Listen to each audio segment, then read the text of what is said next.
What's up, Sheila? Hey, Dearnay. What's up? What's up, Pepe? Kid Kato. Hey, Jamia. What's up, Dash? Hey, Carly. What's up, Kanisha? What's happening? What's up? What's up, Amari? Hey, Sonia. What's up, Don? What's up, Johanna? What's going on? How you doing? How's the baby doing? Hey, Cornice. What's up, Shalonda? Hey, Risha. Hey, Stephanie. What's up? Hey, Muffin Booty. What's up? What's up? Hey, Carla. All right, I'll get that. Dang. Hi, William. What's up?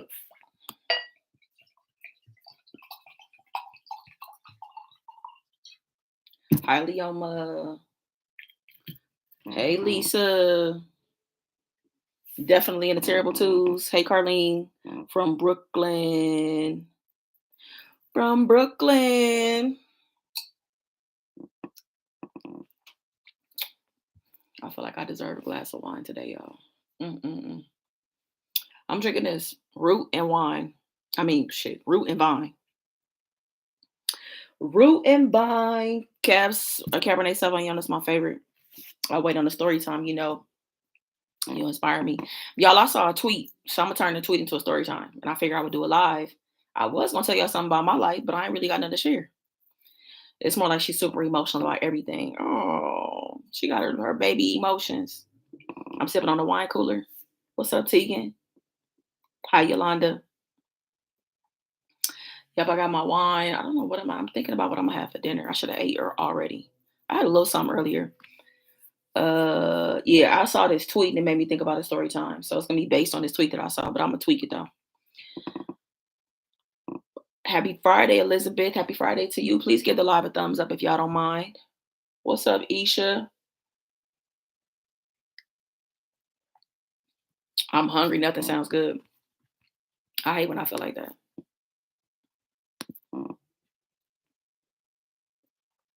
How was your week? What's up, Latrice? What's going on? Happy Friday to you.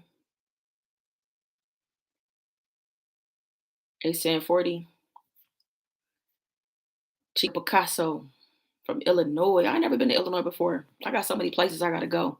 What's up, Kia? Hey, Alicia. Happy Friday, y'all. Cheers to y'all too. How y'all doing? Cheers, cheers, cheers to everybody. I need me some wine. Get you some wine, Latrice. Get you some wine. I got some. What we gonna talk about tonight, y'all? I got some. Instead of relationship, like romantic relationship red flags. I want to talk through some things and ask you: are these friendship red flags? And then also I'm gonna do a live story time too. So hopefully I get the story together enough. I said I looked at a tweet and I wanted to do a story time and then get y'all opinion about something in the end. It's 32 of us. Please thumbs it up. My week was productive getting my food truck ready to get on the road. Okay, what kind of food you made? Congratulations on your food truck. The store is closed. Damn. Oh, well, it is 10 something, so I get it. Big. What's up? What y'all doing? Where y'all at? I know y'all doing something in Atlanta. I know y'all doing something in Atlanta. I know y'all out and about. Or maybe y'all at somebody's Airbnb or somebody's hotel. What y'all doing, sis? I know y'all partying and doing something. I literally talked about friendship red flags today. I feel like I don't talk about friendship red flags enough. That's why I feel like I had to bring it to y'all so we could talk about it. Please thumbs up the live. Thank you. I want to play from that food truck. What she say? Soul food? Okay. Hey Loretta. What's going on? How you doing? Marla, what's up? Happy Friday to you. Happy Friday, y'all. Welcome to the look. Y'all, I got my new chain on. I got my evil eye chain on today. Y'all see? Told you I got some new chains. This is my evil eye chains. Dope. Hey, Fort Myers, Florida in the house. I might be coming to Florida in, I don't know, sometime this year, maybe. Try a different part of Florida. Florida. About to head for the first time. So excited. They lived in mask mandates. Okay. The naughty takeover. Okay. I did a detox with fruit and veggies. Please make one. Oh, I don't need to do a detox though. I've been doing good. Exactly what we doing. Airbnb, drinking and chilling. Okay, tell everybody I said what's up.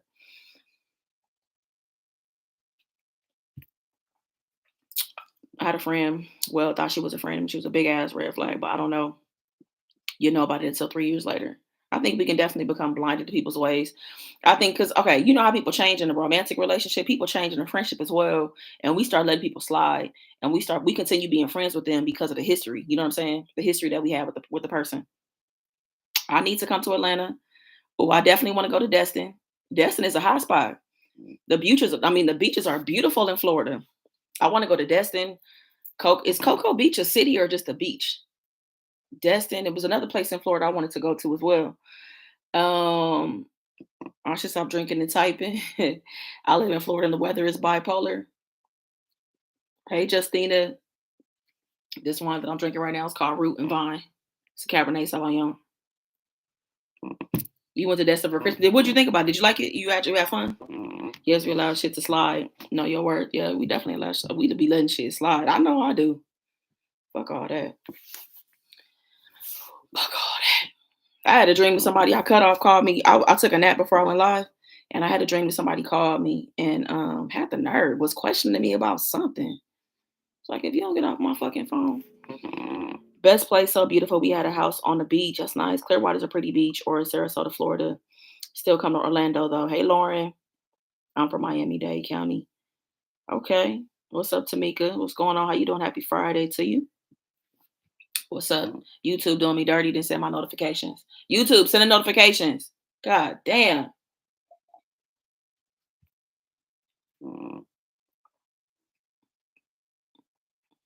That shit is so annoying. Like, I want to come to Canada too. It's a couple parts of Canada I would love to come to. What did I eat today? I had a protein shake.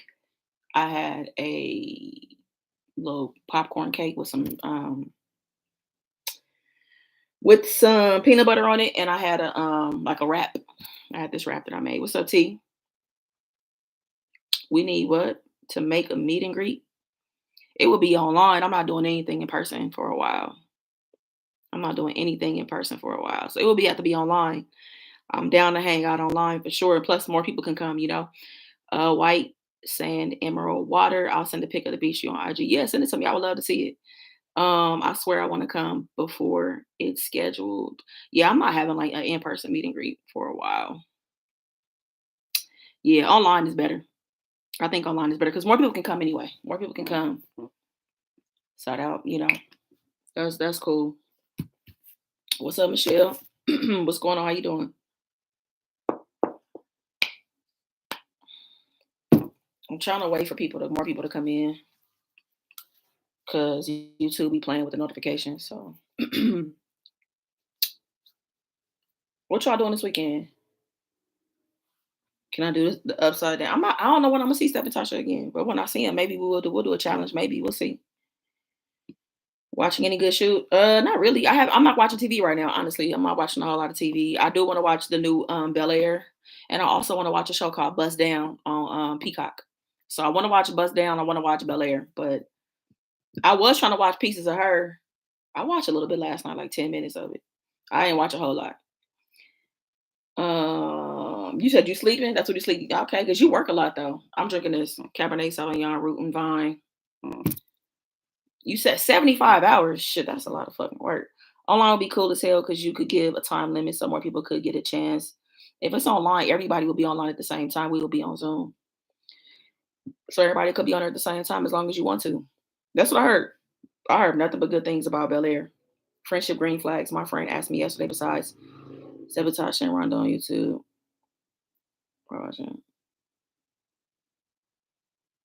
This weekend I'm sleeping, cleaning, and hopefully grilling. Bel Air is so good, but you have to avoid spoilers on Twitter. Ready for my seafood boil to show up and enjoy the Friday night. Oh, that's nice. It's a good way to end the Friday. Hey Chanel, what's going on? How you doing? Bel Air, yeah, I heard it's good. I've heard nothing but good things about it. You working this weekend?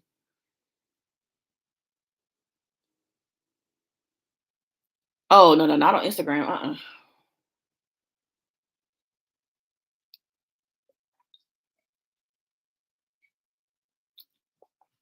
wish I had a taco right now. Hola, ¿cómo estás? Come in with the Spanish. Muy bien, y tú? Come in with the Spanish. Yeah, I heard it's really good. I heard it's really like I haven't heard seen anything bad about it at all. Some people said they like it better than the original one. I'm drinking Root and Vine, Cabernet Sauvignon, Cabernet Sauvignon. Drink with friends in the beach this weekend. Nice, nice, nice, nice, nice, nice.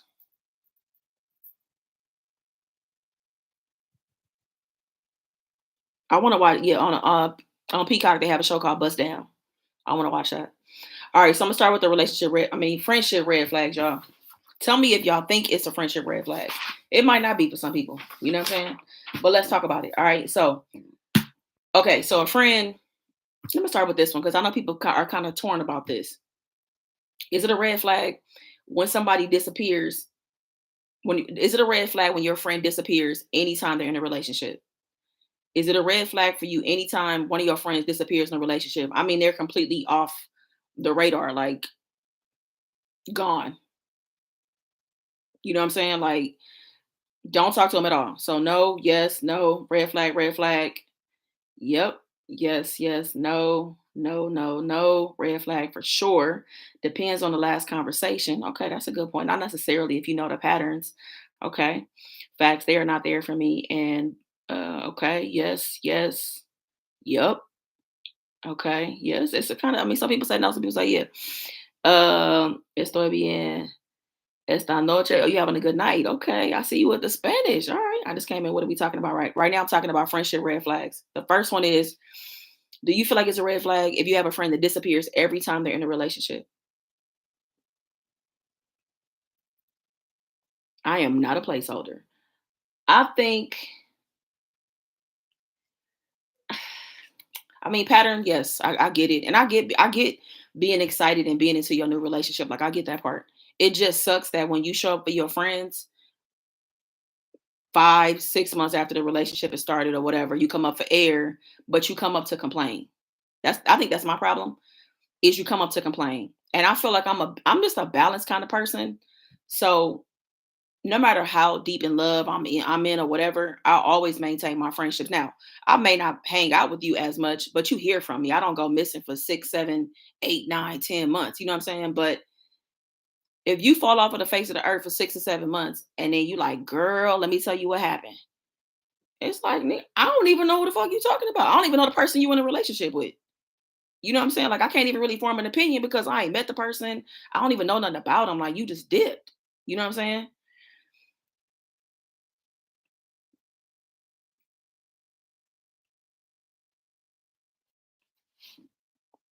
We take like it's okay to begin a relationship, but I still think you should have time for friends. No, absolutely not, because they might be fully invested into who they're currently dating at the moment. What's up, Brandy? How you doing? Happy Friday to you. That's my situation now. I'm like, no, ma'am. I have to learn to live without you. Please don't use me like that. Been through that, never again. Hey, what's up, Allison? What's going on? Happy Friday to you. Your life shouldn't be just about your partner. You can balance friends and a partner. I'm a balanced kind of person. Like again, I may not see my friends as much because I'm investing time in getting to know and building a relationship and a life with somebody, right? But I still, call to check in, I FaceTime, stuff like that, coming to birthday parties.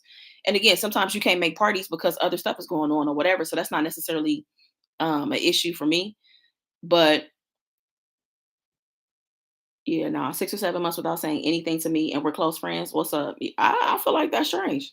I feel like you go missing 5, 6, 7 months and then want to be like, what's up, Rhonda?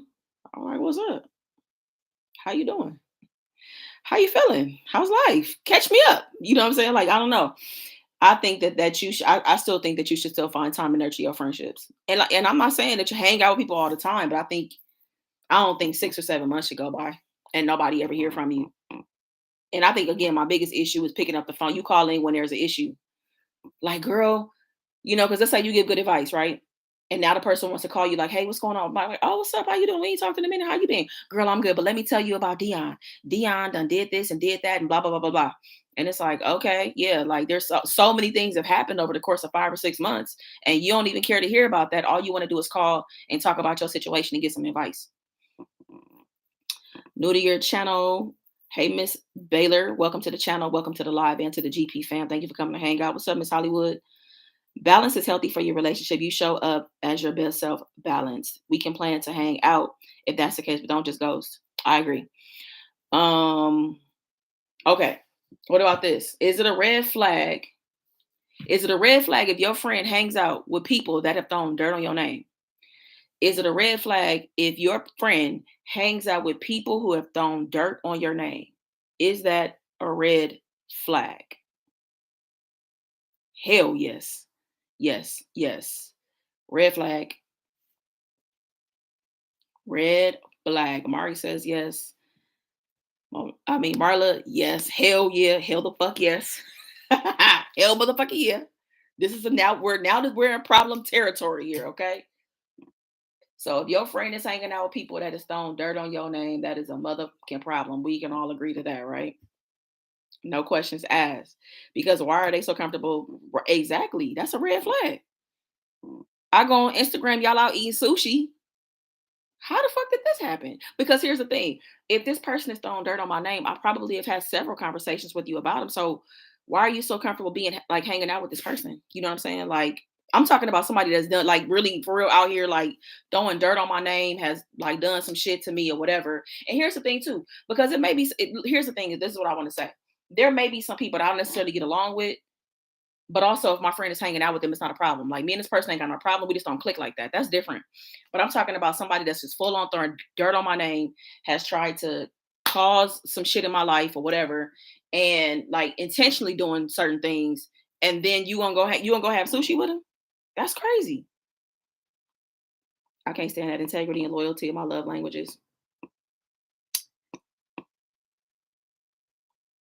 They've thrown dirt on your name recently. Like it's not that far in the past. Like it might be in the past, but it's like maybe a month or two within the last 3 months. Recently, those are definitely the ones that you give one chance to. I think it's a red flag personally. Now, if it's something that's old, it also depends on what happened. You know what I'm saying?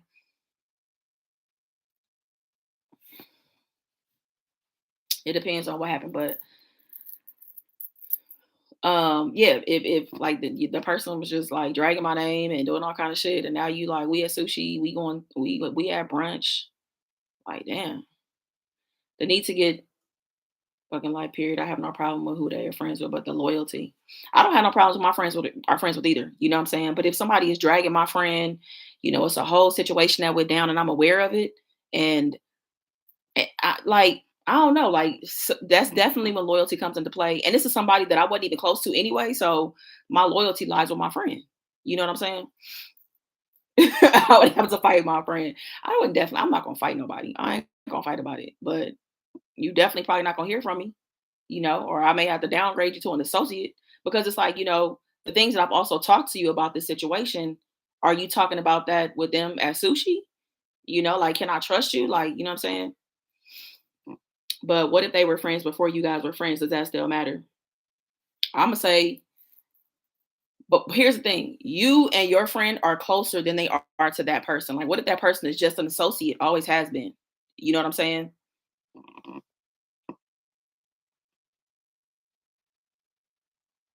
Yeah, I ain't trying to fight none of my friends. I ain't never tried to fight none of my friends.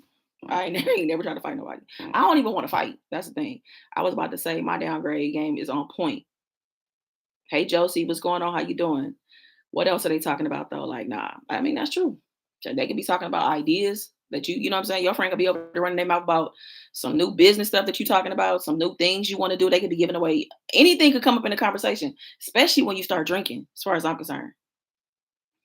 Here's a twist. What if that's their family? Mm. I mean, you ain't got to be close to your family either. Like, I have family that, I mean, I love them, but I don't talk to them like that. My loyalty is still stronger to potentially somebody else. It's my family, yes, but it's people in my family I don't fuck with. I don't. You know what I'm saying? So if it's somebody, because to me, my friends are my family that I got a chance to choose. So if we are building and we have trust and we have loyalty to each other and we've experienced certain things together, and then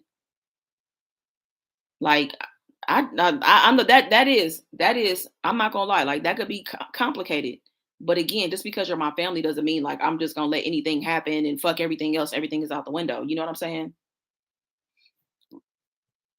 I mean, because like, look, Being a relative and being family are two different things, right? Being a relative is because we share the same blood. Being family, I can look at my friends as my family, like somebody that has loyalty, has my best interest, like that, you know what I'm saying, shows reciprocity, like that respects me, all of that. That's the difference. I can call my friends my family too. So again, I think that people with the same blood is my relative, but it's some people I don't fuck with. I don't fuck with you like that. I don't fuck with the way that you move, how you are. Like, I don't want to be a part of none of the shit you associated with.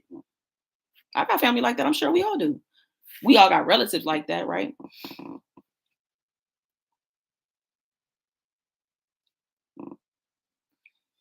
All right. Okay. So boom, did that one. Boom. All right. Is it a red flag if they always find a way to gossip about other people or tell other people's business? When you're on the phone talking to this person, if this person always finds a way to gossip or tell other people's business, is that a red flag?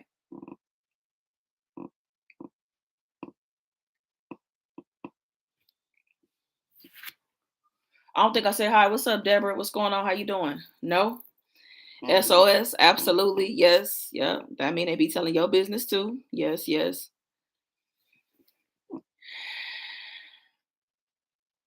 Yeah, because they telling mine too.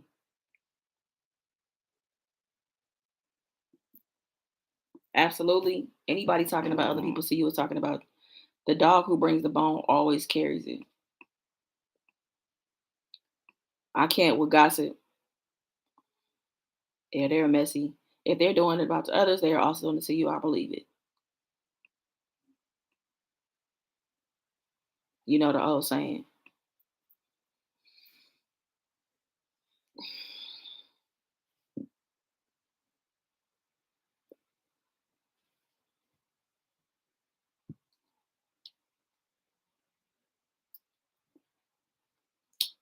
Yeah, I mean, I agree with you that. So I'll give you that T. It depends on who they talking about. If somebody I don't mess with like that anyway, and we just like clowning, shooting the shit about this person or whatever, that's different. But if it's our circle of friends, let's say I have a close circle of friends, 6 or 7 of us, and you talking about other people in our circle of friends, that's a problem to me. I'm not about to sit up and be on the phone with you talking about our circle of friends. If you got an issue with somebody, go talk to them about it. That's what I think. But if you get on the phone gossiping, like, man, I know that so and so said this, and look, let me tell you something, Rhonda. Before I start, whatever, because yeah, it's like you said all that to me. We was all just together. Why you didn't say that to her? So I agree with you to a degree about who they talking about. Because if it's somebody I don't mess with anyway, I don't really care, to be honest with you. But if it's within our circle of friends, somebody that we fuck with like that, and somebody you need to have a conversation with, then don't put me in the middle of that shit, please. I don't want to be in the middle and going back and forth about whatever. You know what I mean? And don't get me wrong, they may come to you and be like, Rhonda, what I'm saying? I got a problem with the way that, Renee did so and so. Am I wrong? Like, it's different, bouncing ideas around to say, how do you think I should handle this situation? That's not gossiping. That's trying to get advice on how to move forward in the friendship. I don't think that that's different. You know what I'm saying? But if you coming to me talking about, girl, did Renee tell you that her baby daddy da da da da da? Or did she tell you about what happened at work? Or did she tell you that she behind on her rent because of blah blah blah blah blah? And did she tell you that blah blah blah blah blah blah blah? And I'm like, damn, maybe she didn't want me to know that. Because you got to think about it. Even within a circle of like 7 friends, you still go to certain friends for certain things. You know what I'm saying? Like, one person in the group might be your best friend, but that best friend still may not know everything. You have one friend that you could talk about, relationship stuff with, or you have one person you talk about family stuff with, or whatever, right? So I think it really depends. It depends. Some people are messy just by nature. I agree, they are. Now your circle of friends tell that person y'all are grown. Hey Pam, what's going on? How you doing? So it definitely depends. But if you just like are going in talking about people that are in our circle of friends, I'm definitely gonna assume you be talking about me when my ass ain't around. A tree is known by the fruit it bears. Real talk. All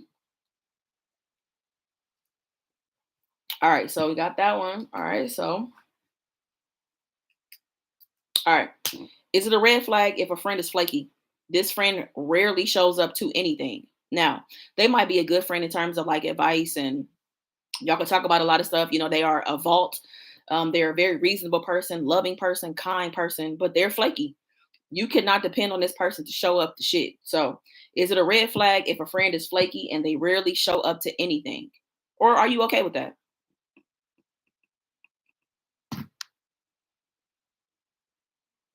What's up, C? Happy Friday to you. Yo también. Y'all over here talking Spanish. I love that. Okay, y'all over here really having a I love that y'all are talking Spanish right now. And I wish I knew what y'all was saying. I love the word también though. Okay, so that's a no. As long as they show up to what matters. Okay. Now, Marla, they might not. They might not show up to what matters. They might be late to your wedding. They might not come to none of your birthday stuff. They may send a gift to your baby shower, but they may not show up. But like they a ride or die ass friend. Though. Like if something is going down, they gonna show up. They answer their phone. You know what I'm saying? But they just don't show up to shit. Depends on if they're a workaholic like me. You have to know what makes them move. Depends on the person. Some people have social anxiety and can't be there for you in that way. I don't know. I'm gonna say it wouldn't bother me. As long as they're a good friend, I would stop depending on them and expecting them to show up. Honestly. If they're a good friend, because you can still be a good friend and not show up to stuff. I think so. You know what I'm saying? And then some people too just don't like to go out. They might be overworked from the work week if they work in 60, 70. Like Dash said that they work, Dash was like, I work 75 hours this week. If my friend works 75 hours, I'm probably not going to expect you to show up to brunch on Sunday. Probably not, because you're trying to just take the weekend to recharge and get ready for your work week. So it depends. Like it don't really bother me. But if you're the kind of person I can still talk and depend on, and we can have conversation and build, and you pour into me, I support you, you support me, that kind of thing. I feel like that wouldn't bother me. He's like, I don't like that though. Marlon, like, you better show up to my shit. And that's okay, because we all, different things are important to us. You know what I'm saying? I think I definitely used to be somebody who used to be like, oh, you gotta show up to everything. I used to be like that. I used to keep score, y'all. I'm not even gonna lie, I used to keep score. Like, oh, you're not coming to my birthday? Oh, okay, bet, bet. For real, you're not coming to my birthday? What? And I used to be like that. I used to be like, after all the shit that I've done for you, you can't come to my birthday? That's how I used to feel. Me? Of all people? That's how I used to feel. But I'm not like that no more. I say it depends, because some people won't ever show up for you, but then question why you weren't present for an event for them. I feel like that's what different kind of friends are for. Then it's up to you to decide if that's the kind of friend you want around. It's true. We're talking about how we discovered you and your channel, but love you and your channel. We both found you from Steph and Tasha's channel también. I love también also. También. Love isn't supposed to keep score, but that's what I'm saying. I knew that it was wrong that I was keeping score, and I just had to assess the friendship though. Because here's the thing: just because somebody didn't come to my birthday, they've shown up for me in so many other ways. You know what I'm saying? Like they've been there for me.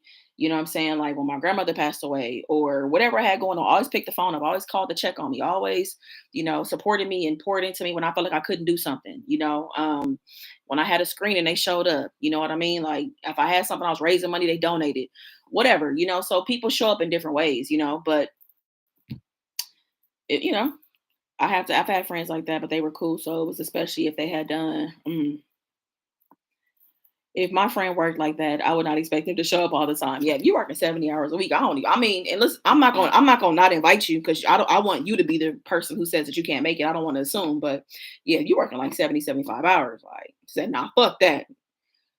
Marla, like, nah, fuck all that. It once bothered me, but not anymore. People go through things. It depends on how they show up. Yeah, no, because I can't make it to everything sometimes. Because one thing I'm learning about myself, y'all, that I really, really have to do. So I'm learning about human design. I probably have told y'all that, but I'm learning about human design. I feel like human design gives me a closer look into like how I operate and the things that I need to focus on. And I done learned some fucking lessons about myself already.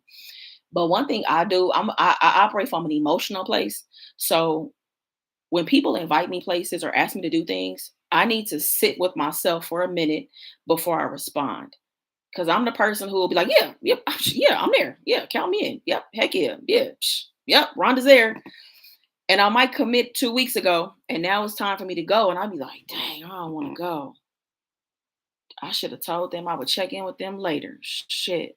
But then I'm gonna go because I don't want to be flaky, right? But I realize about myself is that I got to take time with myself first before I respond and say yes to things. I also need to check my calendar, because I be saying yes to shit and I haven't even checked my calendar. You know what I'm saying? So that's how I feel sometimes. Like I just say yes because I'm so excited about the person and the this and the that. But my excitement for you as a person, I still need to check with myself first to see if I really want to do this thing.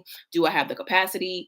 Do I have the interest to do it? Like, will I do my best? But I used to just be like, yes to everything. And it's like, nah, hold on, Rhonda. Hold up. No, hold on. Step back. Think about it for a day, sleep on it. Do you really want to do this? And sometimes the answer is no. Sometimes the answer is no. Alexa said, that's the Aquarius in us. We be like, yes, yeah, hell yeah, yep. Yep, your ass to death. And then by the time night come, I'll be like, get in the bed, like, why I say yeah to that shit? Because I don't even really want to go. I don't want to go. Like, I don't want to do it. I don't really want to do it. I love so and so much, but I really don't want to go. That's how it is by nighttime. I am being honest with y'all.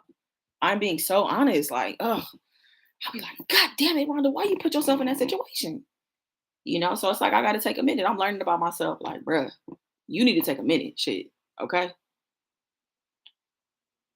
I just be so caught up in people because I love people so much and I fuck with so many people. But see, that's it. Let me tell you this too. This is what I learned about my human design. So I am a re- reflector. Reflector. So reflectors love invitations, y'all. Okay. What's up, Pamela? Invitations really light me up. Like I feel like, yes, I'd be honored to be there. And then it's like, no, so there's this high that I have immediately for being invited because that's almost like a love language for me. Being invited feels like a love language. Like, yeah, okay, yeah, I'll be there for sure. Like, count me in. Like, yeah, RSVP, yep, I'm there. And then I think about it and I'll be like, oh shit, I don't know. So anyway, that's like what I learned about myself, y'all. That is absolutely true. I do that shit all the time. What's up, Nikki? That's so me. I was like, yes, girl. Now I have to check my calendar. His calendar, Chloe's calendar. You gotta check everybody's calendar. We really miss Laura. Will you ever have her as a guest, although you're not together? Possibly, yeah. Me and Laura. That's what I'm telling you. That's my dog. That's my dog. That's my dog. Man, Laura, man, not even talking me off the ledge earlier about something, but I was really like upset about something earlier, and she definitely talked me through some stuff. Like, was the voice of reason behind it. But yeah, I mean, yeah, if we hang out, I see her. Yeah, absolutely. How do I know my human design? I'll tell you. If you know what time you was born, y'all know what time y'all was born, if you're interested in knowing more about it, it's very interesting. To me, it's like a little more on point than astrology is, in my opinion. Uh Man, it's crazy when you learn your human design. I'm about to put if anybody wants to you want to learn your human design, this is the one that I did. I think I really love this one. I did love this one. I did. I love this one. So you got to put like the time you was born, the date, that whole thing. So check it out, y'all. Check it out. Learn more about yourself because I'm like, yo, this is accurate. Um,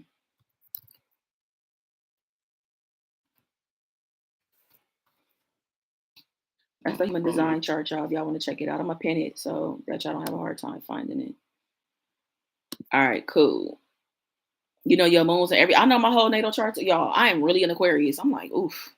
Y'all, I saw somebody's natal chart the other day. No, nothing against a Cancer. I just want to say that very quick, real quick. This person had full of Cancer and everything. They Mercury, they Venus, they're right, like everything was Cancer. Cancer, Cancer, Cancer, Cancer, Cancer. I ain't never seen somebody's chart that had one sign all the way down. I ain't never seen that. Damn, 36 hours of labor? Shit. Okay, shout out to mom. The whole thing, y'all. Everything. Jupiter, everything, whole thing, Cancer. I'm like, how is that even possible? How is that even possible, y'all? I'm like, what? All right. So yeah, y'all check out y'all human design. Man, that shit is so interesting. What's up, Just Me? All right. So we talked about the flaky friend. All right. Is it a red flag if your friend is jealous of new friends and new people in your life?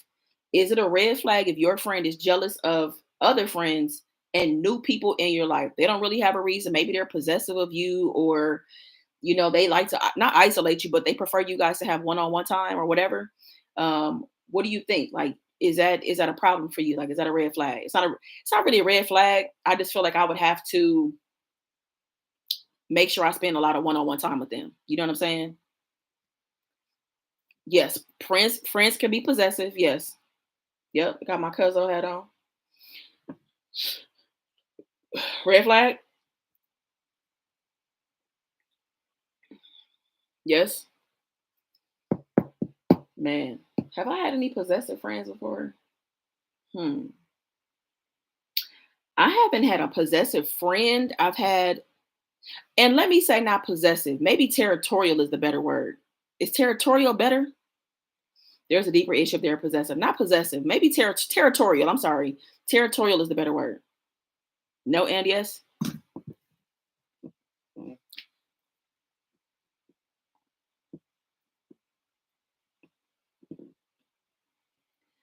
Ain't no woman like the one I got.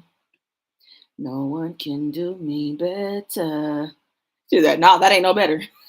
I think I can deal with that. Um, just a friend that's like, so who is that? So I mean, I heard you talking about this girl named Danya. Who was that? Who was Danya? And it's like, yo, like it's one of my coworkers. Oh, y'all be going to lunch and shit? Sometimes, yeah. Where y'all be going? Y'all be going to that spot we go to? Y'all go to the hot dog spot? Why look, I don't know why you take nobody there. I don't want you to take nobody to that place. Like that's our spot. You know what I'm saying? Like, could you imagine a friend like that? Hell no. That's a hell no. Ah! Mm. Or a friend to be like, what y'all be talking about? I'll be like, why does that even matter? Why can't we talk about what we talking about? No, I'm just curious. Or the friend that be like, so you told her about, did you tell her before me? She know you pregnant? Mm. You know what I'm saying? Mm. Why you tell her before me? Because you was at work. You still could have kept on calling my phone. No, I couldn't have. You weren't going to answer. Remember, you keep your ringer off. Yeah, but I got off in an hour. Why you just couldn't wait? Why you tell her before you told me? You know what I'm saying? Mahogany said, I'm that person. My friend has told me she thought my other friend was trying to people do be possessive, like when they were territorial when they the best friend. Yeah. Yeah. And my sister-in-law swears she was in love with me. She might have been, you know what I'm saying? Unless we friends with benefits, they better mind their business that pays them. You better back that ass up. Yes, but I'm sure it's nothing we couldn't communicate and talk through. A cute red flag. I like that. A cute red flag. What's up, Lacey? Yeah, that's wild, but I still kind of get it. I think I can relate if it's my BFF. That example sounds too. I'm telling you, I done seen it. I done seen it. I've been at work like, ooh, ooh, ooh, ooh, ooh. We finna get into a story time in a second though, y'all. So y'all stick around for that.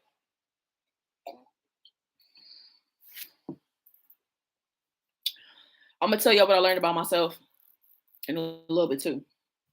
All right, so we got the jealousy out the way. Um,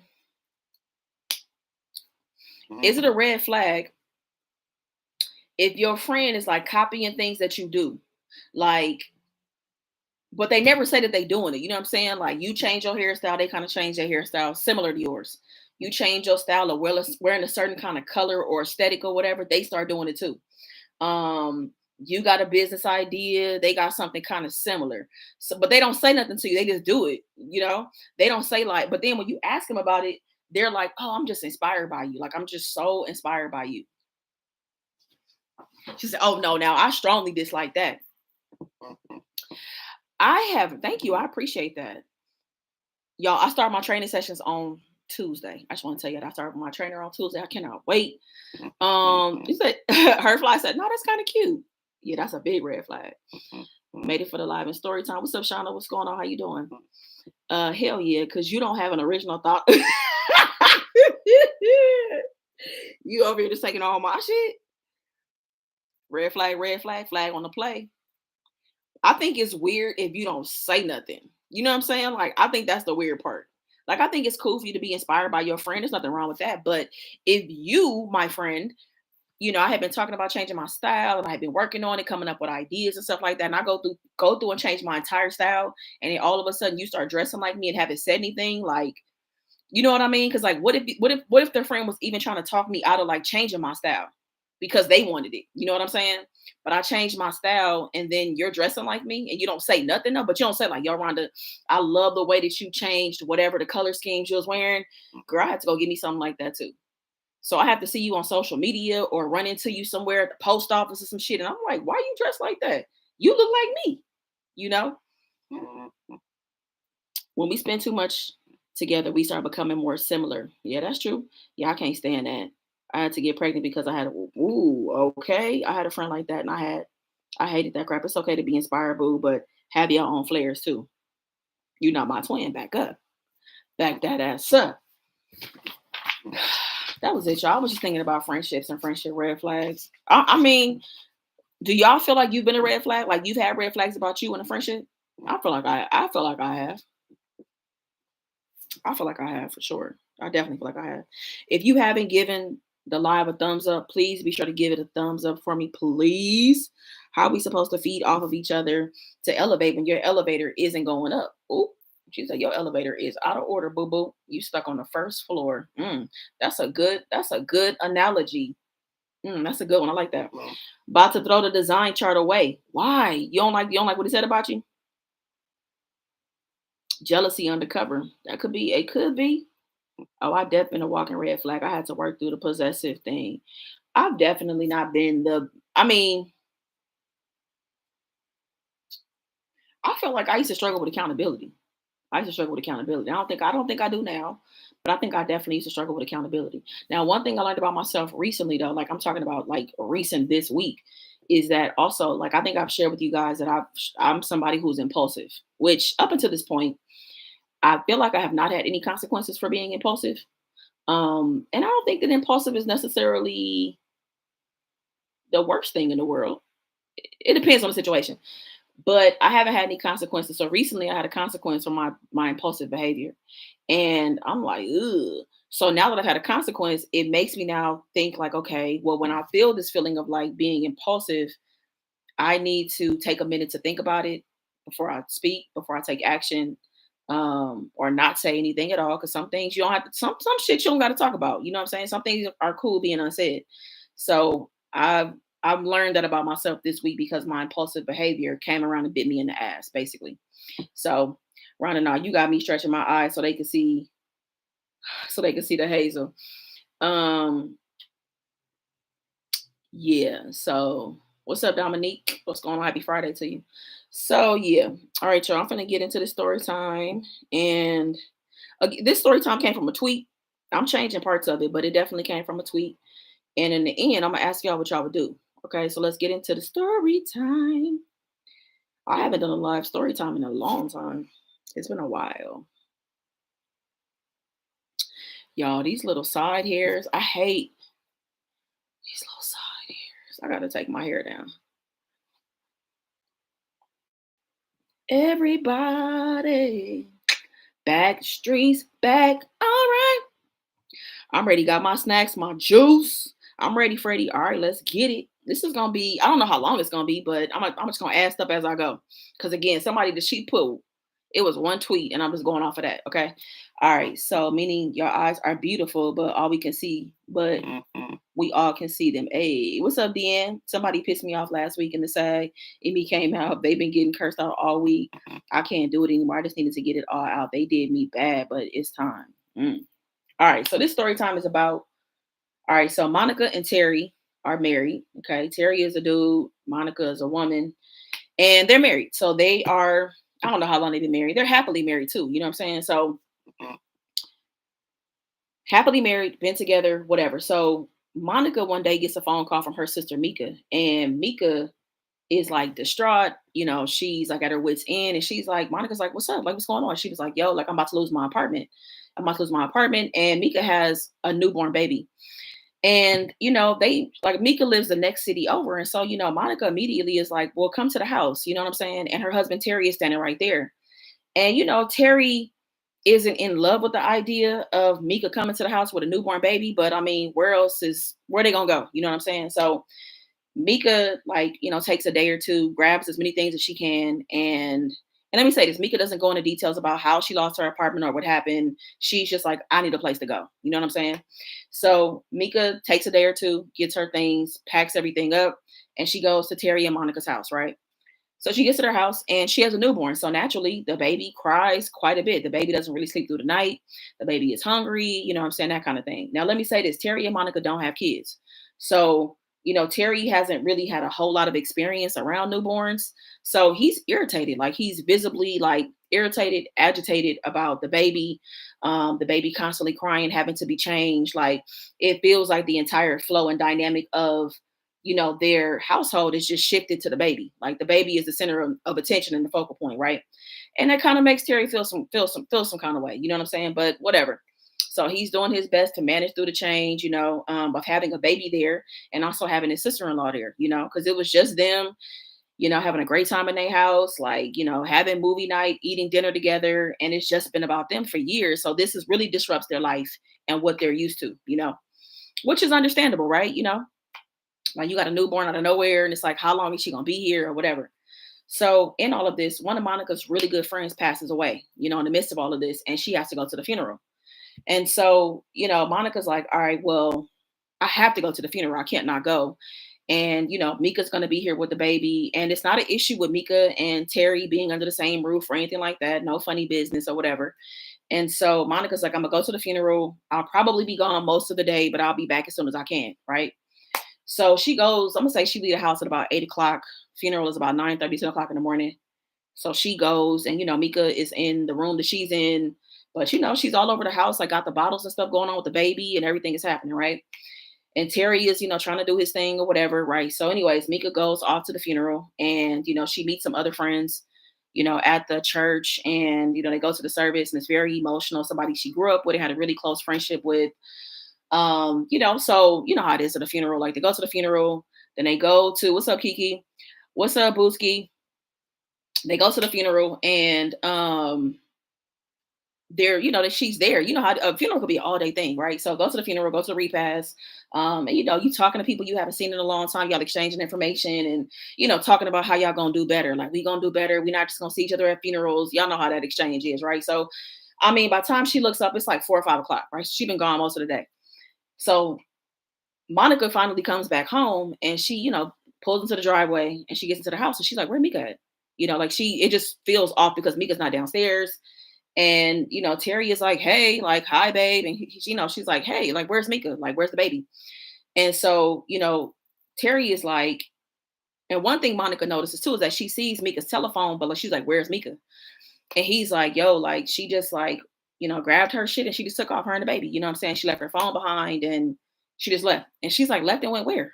She just left. Like, she just took off. Like, I don't know what happened. And she's like, no, this is not really making sense to me. Like, my sister not just gonna up and leave like that. What happened? Like, fill in the blanks for me. You know what I'm saying? Like, did y'all get into it? Like, I know that the baby being around has been a lot. Like, what's up? Like, why? Where is my sister? Like, she just say nothing. You know what I'm saying? Like, she didn't have nowhere else to go. So where is she?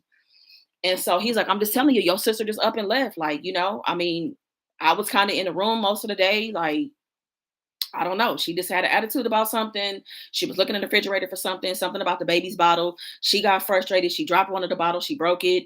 I don't know what was going on. And she just grabbed her shit and she left. And so, she like, that just don't really make sense to me. And she left her phone. Like, come on, like, who just gonna leave the house without their phone and you got a baby? Like, that doesn't really make sense. So they going back and forth with all of this, right? Back and forth, back and forth, back and forth. And then all of a sudden, Monica's phone ring from a unknown number. Now, as much as she wants to ignore this number, she feel like she has to answer, right? Because she like, it could be somebody that I talked to earlier, when I went to the funeral, or it could be anybody, right? So she grabs the phone, she answers it, and it's Mika. And Mika's distraught and like she's breathing heavy. And she's like, Mika, she's like, what's up? She's like, where are you calling me from? And so she's like, hello? Like, can you hear me? Mika, where are you? And so Mika's like, I'm at a shelter. And she's like, why are you at a shelter? She's like, because Terry kicked me out. Terry kicked me and the baby out. And like, he was just so, aggressive. And like, I forgot my phone. I didn't really grab all my stuff like that. And yeah, I just wanted to call and tell you because I don't know. She's like, well, and so she's like, what shelter? Where are you at? And so she gives her the address. Right. And so, she's like, all right, I'm gonna be on the way because, like a shelter at some point closes its doors. People can't come in and out. Right. So, she goes to Terry and it's like, what the fuck? Like Mika talking about that, what I'm saying? Like you kicked her out. He's like, no, I didn't. Why would my sister just up and leave and go to a shelter? Like that just doesn't make sense. That's just, why would she do that? When she could have stayed here. Her and the baby were welcome here. Like it's just not really adding up. Terry, like, I feel like it's something you're not telling me. And so he's just like, I'm telling you, like nothing. Like, I mean, look, I promise you, I didn't do nothing. Like, I promise you, like, go get whatever. Like, if you gonna go get your sister, go get your sister, whatever. And so she's like, yeah, I'm gonna go get my sister because like this just doesn't make sense. And let me go get her before, you know what I'm saying? Before the time, once it hits a certain time, you can't come in or out. Let me go get my sister real quick. So she's grabbing her things real quick, grabbing her stuff, and because she got to go across town to go get her sister. And she's about to walk out the door, and then he grabs her, Terry grabs her, and she's like, yes, like, what? What's up? You coming with me? Like what? He's like, um, I kind of feel like we need to talk. She was like, we can talk when I get back. I kind of probably need to talk to you before, you go pick her up. And she's like, okay, what's up? What's up, Terry? Come on, because I'm pressed for time. What's up? Say it. Or otherwise we gonna have to wait until I get back. Like, what's up? And so he's like, I don't know if you want to sit down. Sit down for what? Like, I got about 30 minutes to get to my sister before the shelter is closed. Like, can you spit this shit out or call me on the phone or something? Like, please, what's up? And he's like, all right, so we got into it. Y'all got into it because of what? What's up? We got into it because she wanted me to tell you the truth. Okay, about what? Um, whew, all right. What's up? Tell me the truth about what? The baby is mine. And so, Monica just like drop her shit. Like, I'm sorry, what?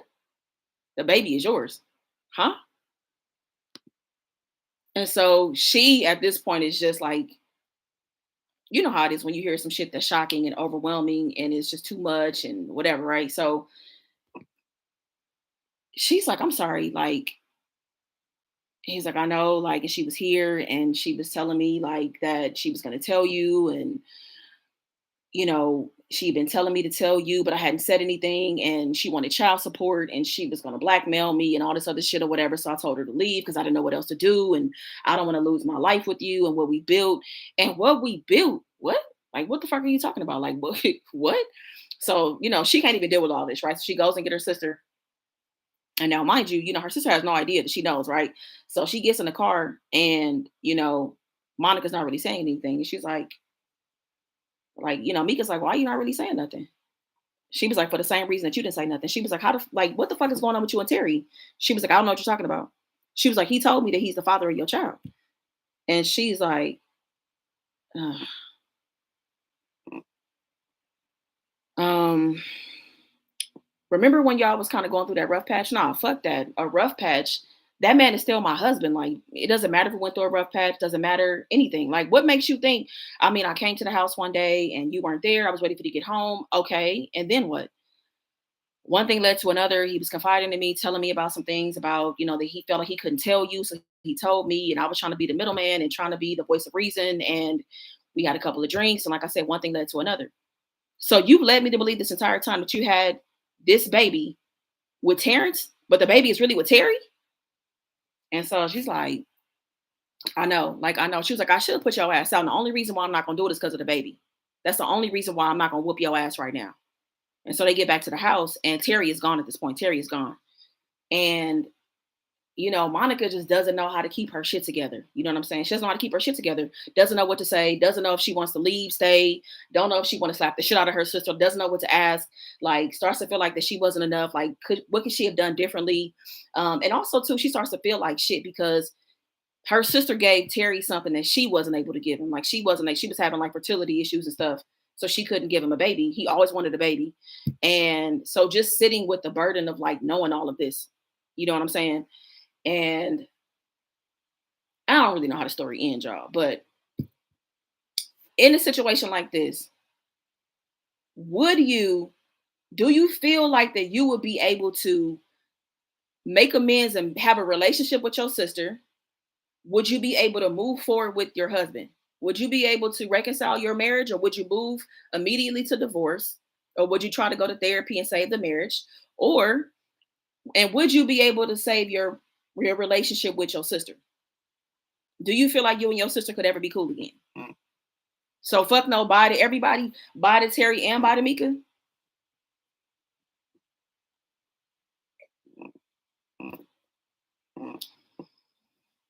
Divorce, period. What's up, Rose? Woo, that's some cold shit. Now I'm gonna tell y'all what really happened on Twitter. Well, first off, I'm slapping both of them. It's over, period. I would leave, move out, fuck them both. Not some cold shit. Like, I don't give a damn what y'all was over here talking about. How y'all end up sleeping together? Like, what? I don't care about what y'all was talking about. I don't care about you being there for him. I don't care about what he told you, what he said he was going through. I don't care about none of that. I would have beat the brakes off of her and divorced him. You should get into acting. You show great emotion when telling stories. Oh, thank you, Erica. I appreciate that. For real. Sister, yes. Husband, no. So you know what I'm saying? Like, yo, need the child, niece, nephew. Like, I feel like you would treat that child different anyway, because that child is something that you weren't even able to have. And it's a part of your husband. You know what I'm saying? What's up, Lululemon? There will be no trust, so both relationships will be lost. No divorce. Sister, I would have to work on. Okay. I'm done with him. Me and her is going, this is interesting. And yes, we gonna always be cool because that's sissy, but divorce. Well, not completely bye to my sister, but our relationship will never be the same because that's her niece. Yeah, the relationship definitely wouldn't be the same, but I'm definitely getting divorced. I don't even see how you get past that shit, to be honest. I don't even see how you get past that. And definitely wouldn't be the same with my sister. You know what I'm saying? It wouldn't be the same. Um, I don't know. Somebody y'all to fix my life type shit. That makes her an aunt and stepmother all at once. Pretty much, yeah. Exactly, because the sister got to deal with, yep, him now for life for the baby. So bye to both. Yeah, that shit is,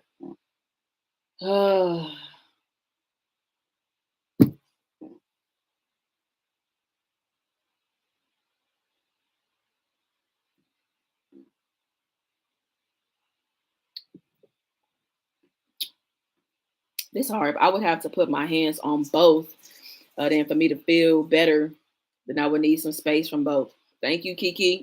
I appreciate you donating to the channel. Thank you. I have to forgive because I'm not going to hell for the relationship. No way. It's done with both. Your acting is on point. Oh, thank you. All right, so let me tell y'all what happened on Twitter. So what really happened on Twitter was that the situation happened like where Mika was in like an abusive relationship. She ends up calling her sister Monica. Monica is married to Terry. And everything pretty much happened up until the point where Monica went to a funeral, came home. Her sister was gone. So essentially what really happened is that Terry for real put Mika out and she ended up going to a shelter, right? And so people in the comments was like, "Nah, I'm divorcing him because he put my sister in the shelter." So would y'all be upset if your husband or your significant other put your sister out, didn't say nothing to you, didn't put her up in a hotel, notice she has a newborn baby, and her only option was to go to a shelter? Would you be just upset? Do you feel like that your perspective of the person would change? Would your trust towards them change? Like what would happen? Like, you know what I'm saying? So yeah, and the situation that really happened, it wasn't about Terry and Mika having a baby together. It wasn't about that.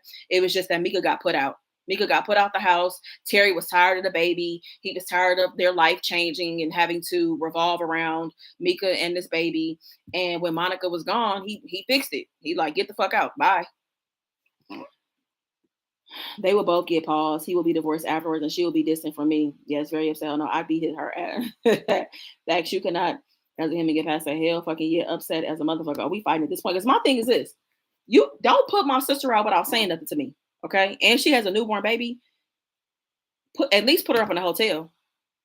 You know what I'm saying? Like I can get you. I understand you feeling some kind of way, or shit. How about you go stay in a hotel for a little bit, or whatever, or you know what I'm saying? Like let's figure something out. Like talk to me. Don't just put my sister out and put her in a shelter.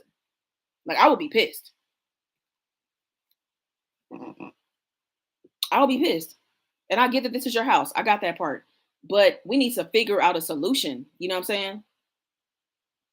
I think that's messed up to just be like, get out. She didn't have her phone or nothing. She didn't have her phone. So she called from maybe the shelter's phone, I guess, and called her sister. She called Monica. She's like, that's cold. I could be with somebody like that. Like, you gonna dog my sister with a baby too? I mean, a baby should at least make you change your mind about some things you might think about doing.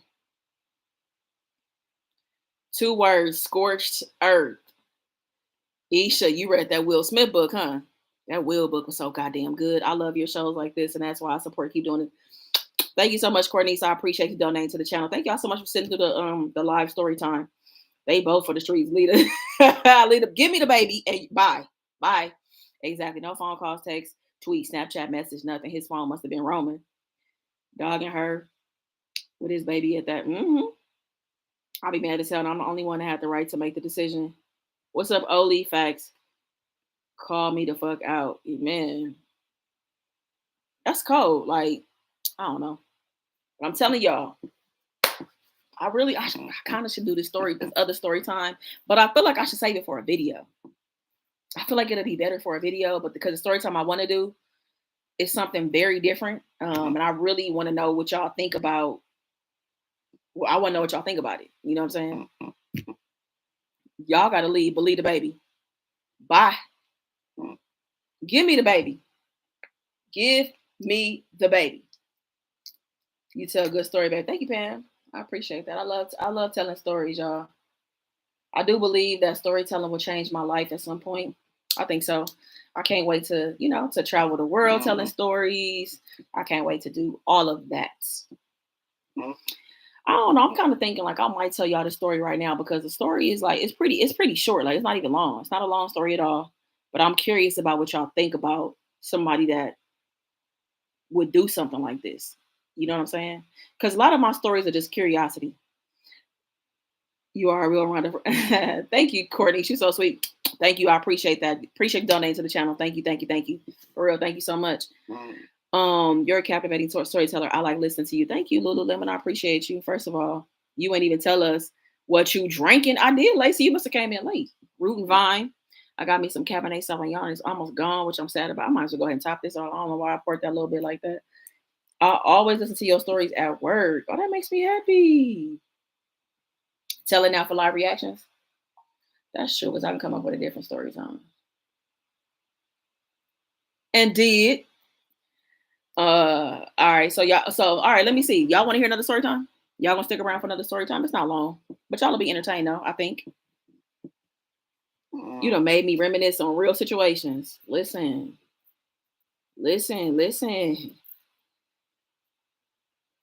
Gina said, yep. You know I have to listen to some in the daytime. This one is not scary or nothing. It's just a regular story. It's just a regular story. Put you on my ringtone, shorty. Say it to me, girl. Oh. I'm gonna put the timestamps in here too. If anybody want to go back, if they come back and watch it a later time and date, I'm gonna put the timestamps for the story time as well. I'm just teasing you, sis. Come on, take a shot. Oh, I ain't got no shot. That's all I got. Oh shit! I need to be hanging out with Lacey. Lacey, I got the hookah and the Jack Honey. That's what I'm talking. I mean, I wish I had me a little hookah situation going on. All right, let's go. All right, we're gonna do another story time. All right. You want a scary one? I don't have a scary one. This is more of like, what if this were a possibility? You know what I'm saying? So, all right. So let's get into it. I need some names real quick. Hold on.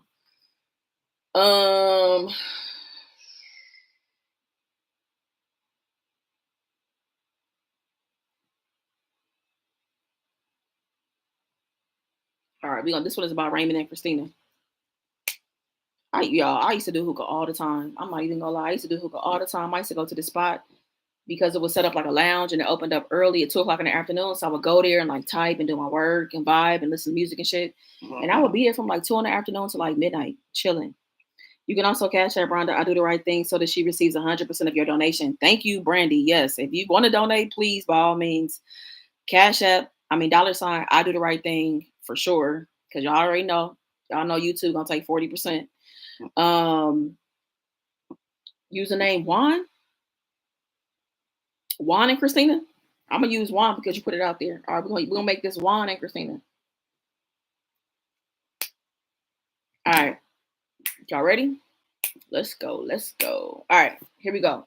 Juan and Christina. So look, Chanel gave me a name, so she gave me a name, Juan and Christina. All right, here we go. All right, follow me, y'all. This is a concept. Okay, so Juan and Christina have been married.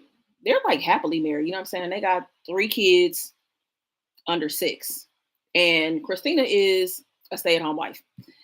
And life is pretty good between them. You know what I'm saying? Like Juan makes a really good salary. He works from home a lot, but he travels a lot sometimes too. But right now he's working from home. And when he's not traveling, he pretty much is working from home. You know what I'm saying? So Muffin Booty said, "That's my name." Yep.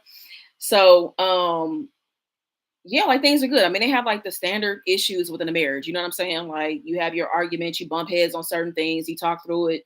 And they've been together. Like they are people who have just been committed to just understanding each other. They go to therapy as needed. They went to therapy before their marriage.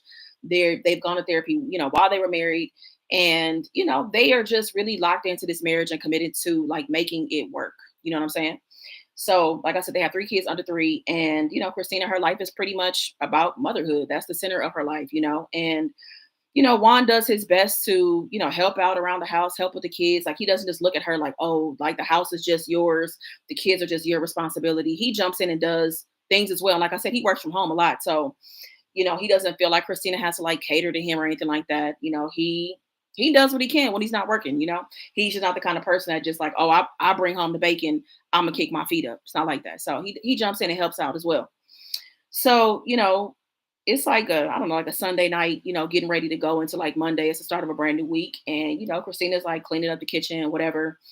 And they're winding down. The kid, like Juan is putting the kids to sleep, and typical Sunday night. You know what I'm saying? So they get into bed, and they get into bed, they're talking, pillow talking, whatever, and talking about the week that's coming up. And she's telling Juan about like some stuff that her mom told her earlier and about her sister. And so they kind of pillow talking a little bit. Then like Juan is like dozing off while she's talking. And then he goes to sleep, she goes to sleep, right? So I don't know, it's probably like 2, 3 in the morning. And Christina just like wakes up. She's sweating. She's looking up at the ceiling, and her eyes are kind of like red and puffy, and she just doesn't look like herself. You know what I'm saying? And she just starting to feel some kind of way. You know what I'm saying? Like she gets out of bed, she's kind of like pacing back and forth, and she's kind of like getting to this point where she's like almost feels like she's having a panic attack.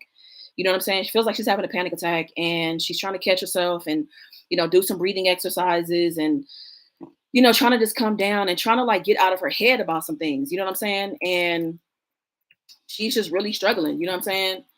Um, and she is pacing back and forth, but Juan doesn't wake up this whole time, right? So, she starts to like go into this drawer on the side of the bed. She grabs a piece of paper, and she grabs a pen. She puts it on the side of like the nightstand or whatever.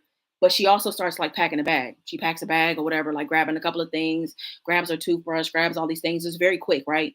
And she goes back to this piece of paper, and she's just like, I can't do it. I'm overwhelmed. I don't feel appreciated. She was just like, I didn't want the kids. You did. Call your mother. I can't do it. This is not the life for me. This is not what I see for myself. I want other things. I want more. I can't. But just know that I love you. She writes all this stuff on the paper. She grabs the bag that she just packed, and she takes off, right? She goes. She hops in the car. Like she doesn't even go look at the kids, y'all. She doesn't even go look in the room at the kids, doesn't say anything, just writes this note, grabs her shit, gets in the car, and she just leaves, right? So she drives, and like I said, it's like 3 in the morning. So y'all know how it is that time of day. It's like the middle of the night. It's very still, very dark. The streets are usually empty, and they're like, it's not a small city, but it's not a really big city either. But nobody's really on the streets. And like she stops in at this diner really quick, and she grabs herself some coffee, she grabs herself some food, and she's just sitting in her thoughts and just sitting there, right? Sitting there thinking, contemplating, like thinking about the decision that she just made, whatever. And she's just like, okay, what's gonna be my next move, right? So she enjoys her food, doesn't rush, feels good to be alone, and it's just sitting there for a minute, just processing her thoughts, thinking about her life. Like, is this the life that I want for myself? Do I want this life? And she's just really like, I feel okay with my decision of leaving like that. I don't feel bad about that. So she's done with her food at the diner, and then she keeps on driving. She makes her way to the next city over, and she goes into a hotel. She gets to this really nice hotel, nice fucking hotel, right? So she decides to get like this room with like it's a suite. It has a king size bed. It has a view of the city, and She doesn't care how much it costs. Like money doesn't matter at this point. She's like, yes, I'll take it. Give me the room, right? Gets the room, gets there, opens up the curtains and the view. She's in love with it. Just everything. You know what I'm saying? Like, and she gets in the bed and it feels so good to be in the middle of the bed. It feels good to just be free from everything, right? And let me back up real quick too. Oh no, let me back and add it right now. So she grabs her phone and she makes a phone call. And it's a woman that answers and she's like, hello. And she's like, yeah, like, I'm done. I'm not coming in. I quit. I'm fucking done. Like, don't expect to see me ever again. I'm done. And so her boss on the other line is like, Christina, like, she's like, no, like, I'm done. I can't. Fuck it. Give my desk away, give my position away, give my salary away. Like, I'm done. And she was like, can we talk? And, her boss is trying to, like, reason with her, and she hangs up in her face. So she's walked away from everything. She done with the family, the kids, the job, everything. She wants a whole new fucking life, right? So she just laying in this bed, laying in the bed. Nobody is asking for anything. Nobody is talking to her about anything. Nobody needs her. Nobody wants anything from her. She flipping through the channels. She's ordering room service. She just feels good just being in this moment. You know what I'm saying? And like I said, it's the start of the week. And she's walking around barefoot. She didn't have to comb her hair. She doesn't have to make food for anybody. She's just in this moment and she's like, fuck, like, yes, this is what I feel like I need. This is what I need. This moment right here. Just all about Christina and fuck everybody else, right? Her phone is like on do not disturb. Can't nobody get in touch with her, nothing, right? So she does this from Monday, Tuesday, Wednesday. All right. So Wednesday she checks out. She checks out late too. She doesn't check out during the day. She checks out late at night on Wednesday. Checks out late at night Wednesday. She gets into the car and she's driving. And we have no idea where she's driving because it's late at night, it's dark. She's driving and eventually we see she pulls up to the house. She comes back home, right? So at this point, y'all, it's late. It's about, I don't know, 1, 2 in the morning, right? And what she does is she just goes in the house like nothing happened. The house is completely quiet. The kids are asleep. Juan is probably asleep too. She goes in the house and she just crawls into bed like nothing ever happened. Okay. She crawls in bed and Juan opens his arm. Like, he feels her get in the bed. He wakes up a little bit. He's waking himself up, making sure that it's her, obviously. And he just opens his arms and she crawls into his arms. He holds her, embraces her, and they just fall back to sleep, right? And that's it. And then the next day is back to life as normal. Like she never left the kids, like nothing ever happened, right? So the concept around this is Christina realized that motherhood was overwhelming for her. She wasn't somebody that really wanted kids like that, but she was willing to have kids with Juan. You get what I'm saying? No, this really happened. She left her kids, left everybody, right? She was willing to have kids with Juan because she loved him so much. And she knew how much like family was important to him. So they had twins and then they ended up getting pregnant with another baby, right? So the concept around this is imagine if, so essentially, like I said, they go to therapy, they work on their relationship. It's really important for them to always be on the same page. So she realized that she was having these breaking points of being a mom and also being a wife. And sometimes didn't want that shit. She wanted to be able to walk away, right? So her therapist presented an idea of her being able to walk away temporarily, when she hit these breaking points, you know what I'm saying? And for her to write out exactly how she feels. And when this does happen, Juan be supportive of her as she does it, right? So she wrote out exactly how she felt at that moment. She hit a breaking point and she walked away, right? So really, essentially, this is a mother who's at her wit's end, having a breaking point, but knowing she can go away temporarily for a second, her husband be supportive and come back and be able to come back to her life. You get what I'm saying?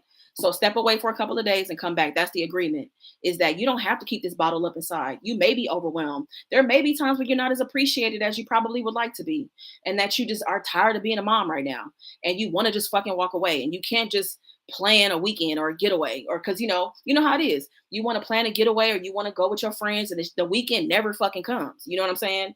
And you look up and you just feel like you ain't got time for shit. You know what I'm saying? So that's what they agreed on. The therapist presented this idea of like, hey, how about this? When you hit this breaking point, give the sign. Because for her, she felt like that she can feel the breaking points. You get what I'm saying? It doesn't just happen.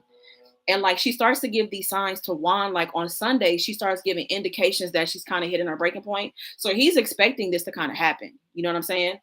And it happens. He wakes up to the note. He knows what to expect. He jumps right into the role of taking care of the kids. And that is why he's working from home, because he knows that he has to like support his wife through these breaking points. Now, the last one that she had probably was like 3 or 4 months ago. But again, she's only gone for like a day or two at a time.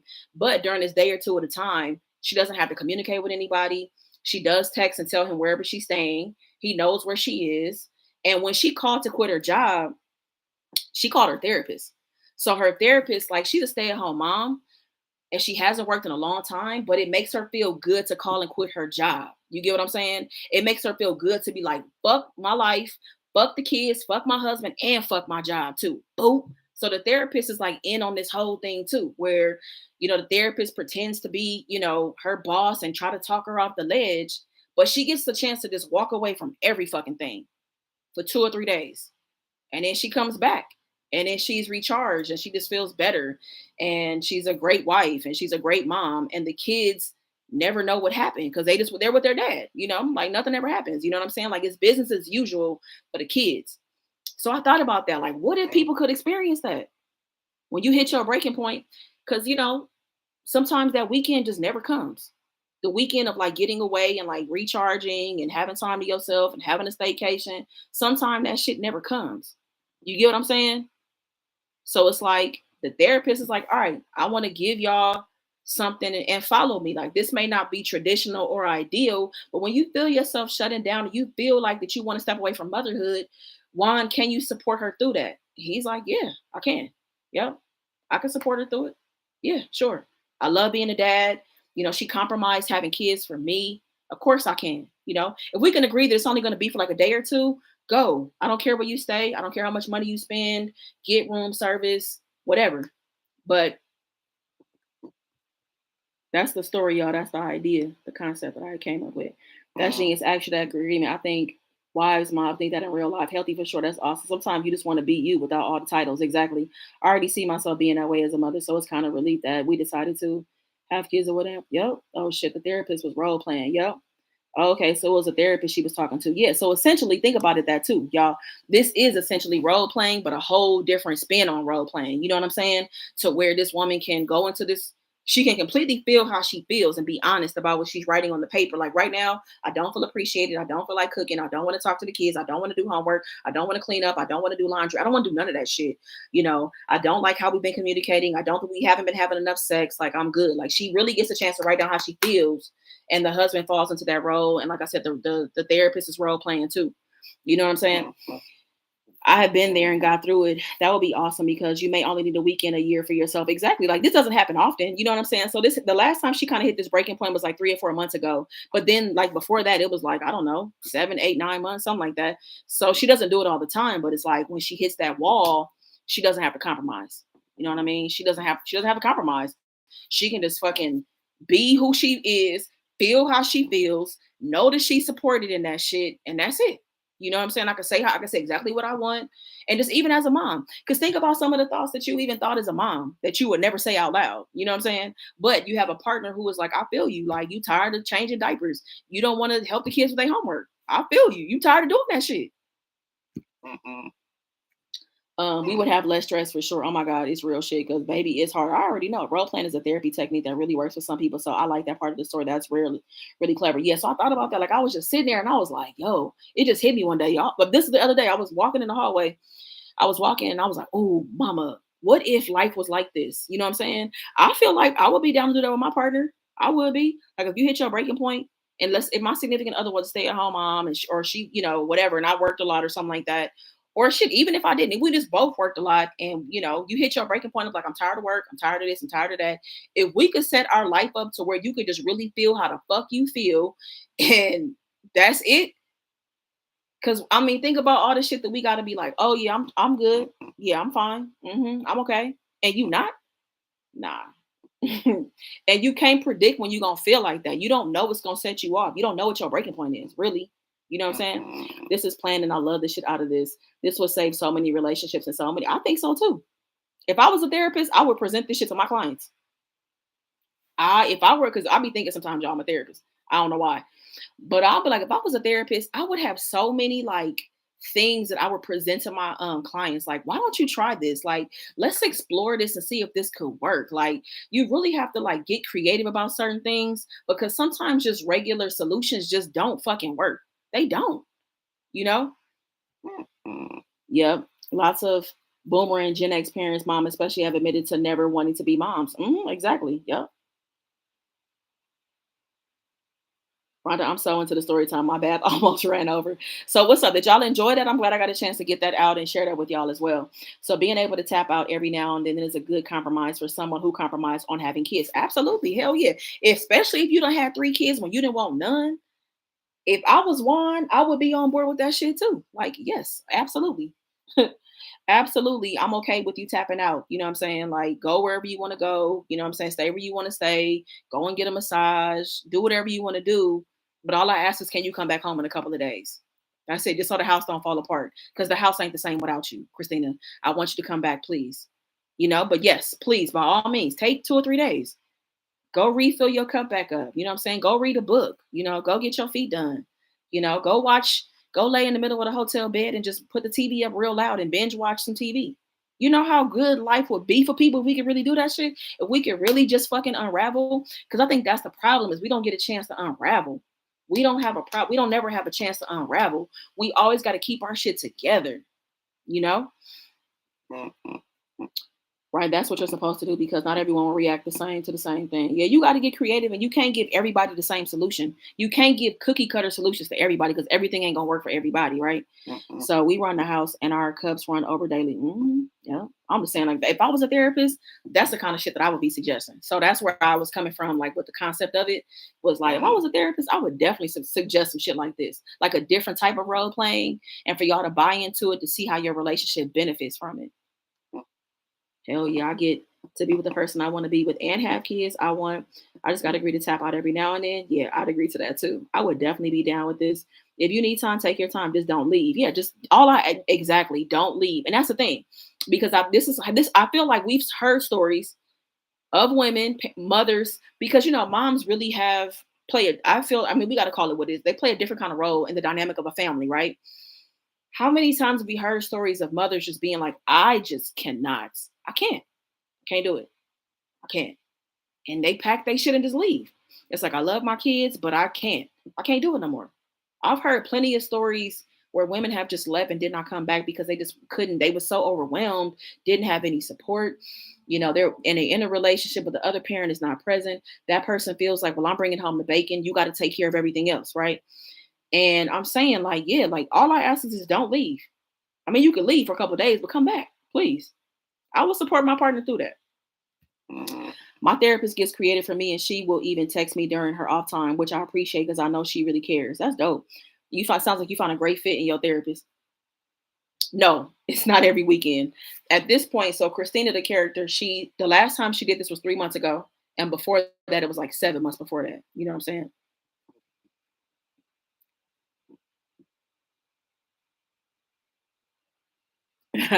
Pam says, "Oh, I love that. This should be a thing. Is this your idea? This is my idea, Pam. Yeah, I don't know. People may do it around the world. I don't know, but I thought about it. It seems great to me. It seems like a great spin on role playing, in my opinion. Tap out in the married period is hard working on marriage with no fire, minus the kids. Yeah, yeah.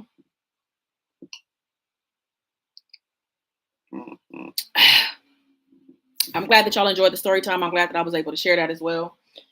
And I'm glad I was able to talk through it like real time because I really want to know what y'all think about this. Like, could people benefit from some shit like that? I think they could. And like I said, if I was Juan, I would absolutely be open to it, to be honest with you. Because here's the thing, too.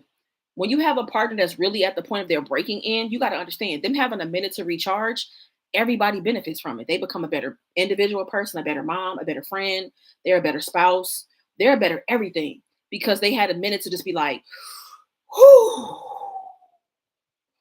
Because sometimes just going to the corner and breathing for 15 minutes ain't enough. You know what I'm saying? So this person being supported and filling up their cup, that person gonna that person gonna love the fuck out of you even more. I feel like I feel like that just makes your relationship that much deeper. You know what I'm saying? The fact that you're willing to work through those moments when they happen. I think every 3 to 6 months and sometimes both mom. Some women get overwhelmed and kill the kids, which is sad. Did Oh, let me log into my Cash App. Thank you for the Cash App. I appreciate that. That's so sweet. Y'all are sweet. Thank you. I think I'm logged. Oh, wait. Oh, okay. Oh man.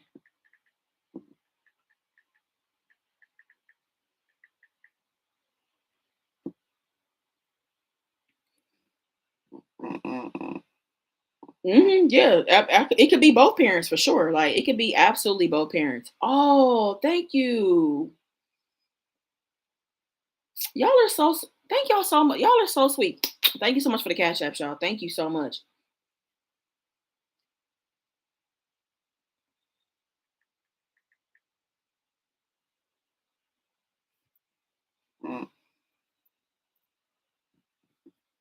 Y'all are Thank you so much, y'all. Like for real. That is so kind of y'all.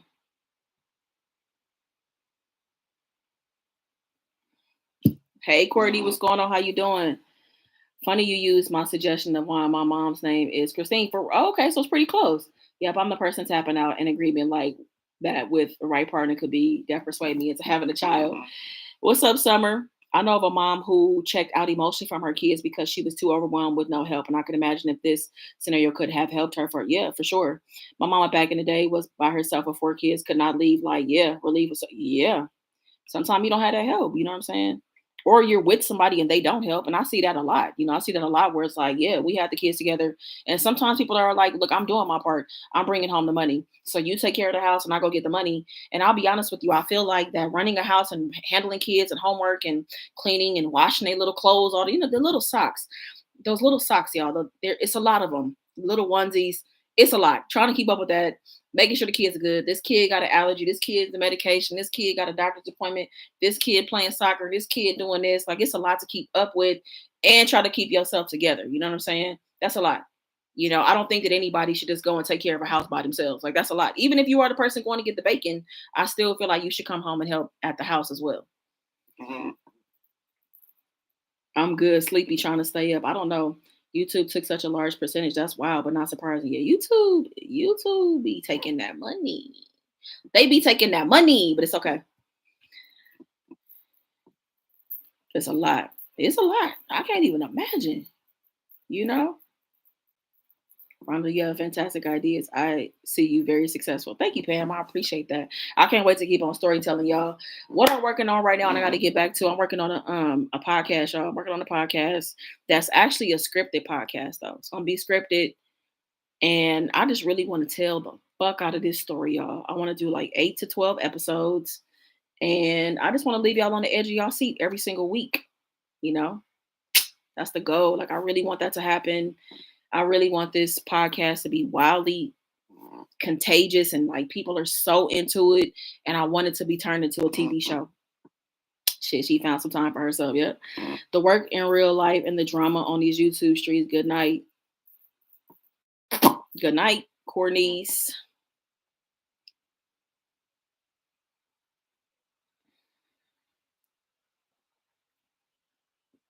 So yeah, y'all, that was it. That's all I got for the night. Your storytelling as far as unmatched. I can't wait. What's going on? I wanted to say what's up to you, Tab. I was in the middle of the story time. How you doing? It's good to see you. Hell, I'm on the edge of my seat now because I'm doing the PP dance from the sticker. Would you be willing to work with other writers for the scripted podcast? I mean, I would be open to it. I just don't have a budget to pay anybody. So right now I'm doing everything by myself. Um, I do have someone possibly interested in like executive producing this project with me, which will give me funding. And once I get funding, I can hire people. So I would be open to it, absolutely. But I wouldn't want anybody to work for me for free. I definitely would wait for me want me to get funding for somebody to show interest off the top. Like I want to get my pilot episode done and recorded and get interest, get funding, because I want to pay folks to work. You know what I'm saying? So that's my goal. Oh, SGB stands for Mom's Boutique, Shirley Girl Boutique. Shirley Girl Boutique. Thank you, Courtney, for coming through. I appreciate you. I know a marriage like that. He makes 6 figures. She don't work and he don't do nothing with the kids or the wife. Damn, he just don't fuck with nobody. I think that's look. When I used to work in healthcare, y'all, I used to crack up. I'm not saying it's always men. I'm just saying that it happened to be men that would call in. And these men would call in. They would clearly be the person who just had the insurance at their job, but the wife was sick or whatever, and they would be taking the kids to the doctor's appointments. When I tell you that these dudes didn't know, I'm not saying all men. I'm just saying it's a couple of guys I encountered. They didn't know nothing about the kids. Barely knew their birthday. Barely knew their medical information. Barely knew about their allergies. And we trying to help them get their stuff situated for their coverage. And the dad didn't know nothing. They like, look, I just pay for the insurance. I don't know nothing. I got to call my wife. You know. So like not knowing nothing about your kids is wild. Like that is crazy to me. I'm sorry. Whoever the parent is, whoever, you should know stuff about your kids. You know what I mean? Let me know when you start accepting applications, resumes for. I definitely will, for sure. Absolutely. I was in it for 6 years. Bastard. Damn. Where he didn't do nothing? Have fun with you on here, but I gotta go get something to eat and drink. Okay, Shalonda, enjoy your food, enjoy your drink. Have a good weekend. I was just about to ask if you had a producer already, because a good producer equals funding. And you're right about that. Yeah, this producer that showed interest, he's amazing. He's amazing. Dads don't know a damn thing about it. I'll be like, wait, he was like, I was like, so what? Okay, I said, okay, so you don't know if the kid has allergies. Got it. Can you give me the medical number? Uh, um, okay. Can you give me spell their name for me? Um, let's see. Hold on. Let me think about which one I want to start with. So they struggle because it's several kids. All right, multiple kids. Boom. So you're struggling with how to spell the kid's name. Okay, cool. Got that. What's the date of birth? Let's see. Let's see. Was she born in 97? No, 2002. Um, hmm. Can I call you back? You know, what's up, Keisha? I've had a couple of combos with my guy friends about that. I was very disappointed. Like, bro, I need you to know what's going on. I just think it's important to know what's going on with your kids. What's up, Shantae? What's happening? What's up? What's happening? What's up? Got that perfect.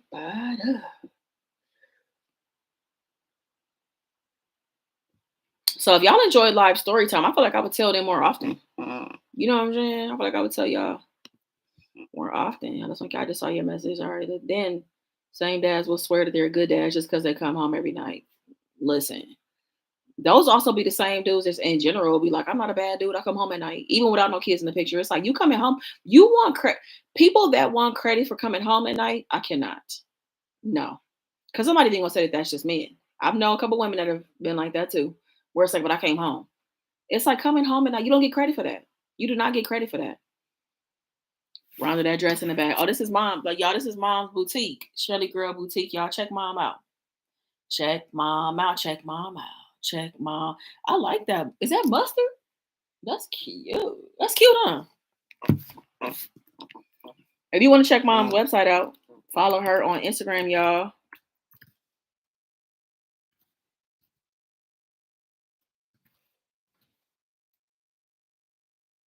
Thank you for dropping. Yes, ShirleyGirlBoutique.com. Thank you, Chanel.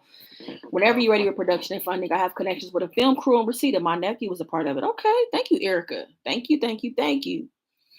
Love your stories. Thanks for making me smile. I have an early morning. Thank you for coming through and hanging out, Lindy. I appreciate you. Hope you have a great weekend. Thank you, Brandy. Yeah, y'all check out mom, ShirleyGirlBoutique.com. Go on Instagram, check out her reels, follow her, show her some love. Y'all feel free to say what's up to mom. She be on there doing her reels and stuff, y'all. Mom got the reels game on lock. I'm back. I was getting an update on his brother. He went for weight loss surgery. How's his surgery going? What's up, Leah? Choices put her in a situation, and he is no longer my husband. Wait, what? What happened? Situations will arise. What's up, Bella Marie? In our lives, but we gotta be smart about it. Celebration.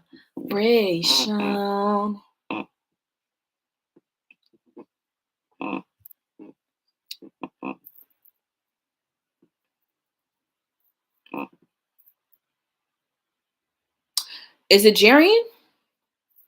I'm curious. I want to see if I say your name right. Hopefully I said it right. What's up, Jarian? What's going on? How you doing? Happy Friday to you. With the guys. I love Usher. He got so many hits. But you gotta be smart about it. Thank you, Pam. Did she put back? Did she be switching it out? She always switched the mannequin out. It was a different one on here yesterday. She always switch it out though. I said it right? Yes. Jerry Ann. I like that. Jerry Ann. I need to add some new names to my baby list. My baby list of names. But you know you're smart about it. Should have cherished me. Man, saying it. I want to go see Usher in Vegas. I want to go see Usher in Vegas. Well, yesterday I was talking about having a retreat. Y'all, we really gonna have this retreat. It's really gonna be 10 of us that go somewhere. We're gonna be like in Sedona, Arizona, or maybe Idlewild, California, or maybe somewhere in Toronto. I don't know where we're gonna be. We're gonna be somewhere. You should do a book of story times, kind of like the back and the day chicken soup for the soul. That's a good idea. Listen, man, Jermaine Dupri, his writing game is crazy, right? Jermaine is crazy with the pen. Crazy with the pen. Add Lucretia. Let me check these flights. Yeah, y'all. I want to go to Sedona, Arizona, honestly.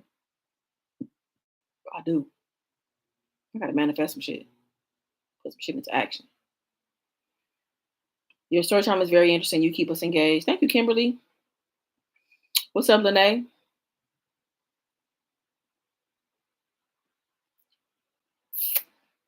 I really do be trying to have like lessons at the end of story times.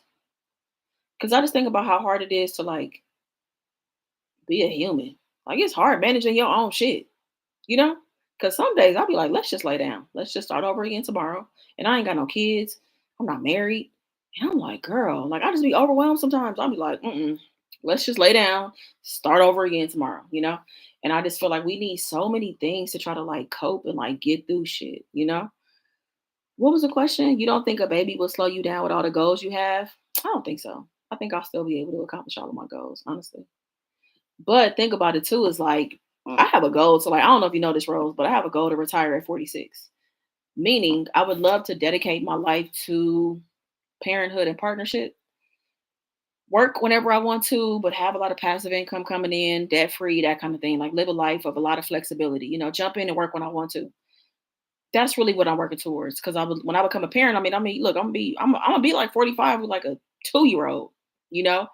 So I'm gonna need to not be fucking working so I can keep up with their little ass. But I don't think so. I think I can still accomplish all my goals. I think I can still accomplish all my goals and jump in and out of things as I see fit, but just be so financially stable and sound at that point that I can move however I want, you know. Um, my life design was a manifester. Okay, you a manifester? I'm a reflector, a projector. People hate sleep because of it looks, but he used to be my favorite producer. Man got hits. Yeah, his wife had to sign a few papers last I heard. How do you feel about the Mace song This and Puffy? I think Puffy really be doing his artists like that? I mean, Puffy got a track record of like things. I don't know. He seems shady though. Puffy definitely seems shady for sure. Yeah. Right now I'm 41. 41. Would you ever go to MJ's grave just to go in person to see it since it's in California, Forest Lawn, I believe? I could be wrong. Probably not. I don't think I would go see Michael Jackson's grave. I never thought about it. I never thought about it. I haven't even heard the diss record. I gotta hear it. Just came out. I ain't heard nobody talk about it. Ain't nobody on Twitter been talking about it. What's up, TCG? He made them people walk to Brooklyn for cheesecake. I don't know what y'all. He seemed shady to me. Puffy seemed shady. He seemed arrogant too. I feel like that people feel like success is an excuse for arrogance, and it's not, in my opinion. In my opinion, I don't think you get to talk to people any kind of way because you've succeeded. I don't think so. I don't believe in that kind of stuff. And some people do. That's what their whole foundation is built on. That they can talk to people any kind of way because I got the money to back it up. I got the plaques to back it up. I got the stat. I would never talk to nobody crazy. You know what I'm saying? Like I wouldn't do that. No, I'm not going. I'm still in California. I'm not going because I got some other obligations. I have a 17-year-old that's getting ready to graduate, a 14-year-old who has a girlfriend, 3-year-old who's too damn smart but autistic, and almost a 2-year-old. I take breaks more frequently than others. That's good. You should. Yeah, I mean, I think your arrogance makes you feel good about yourself. It reminds you you're above people. You get what I'm saying? Because nobody's gonna shoot down your arrogance. People will allow you to talk to them any kind of way because they trying to get on, they trying to get ahead, they trying to do this, they trying to do that. It's very manipulative. I agree. Like to me, you're like you anybody that's truly been like, I ain't with all that shit. I ain't with all that shit. He lacks integrity. I think it's the best. Yeah, I agree with that too. I agree with that too. Just like he called himself Puffy, from what I know, ain't a producer. He just be in the he just be in the moving dials and shit. But he ain't a producer, from what I know. Am I wrong? Is Puffy a producer? Last time I checked, he wasn't.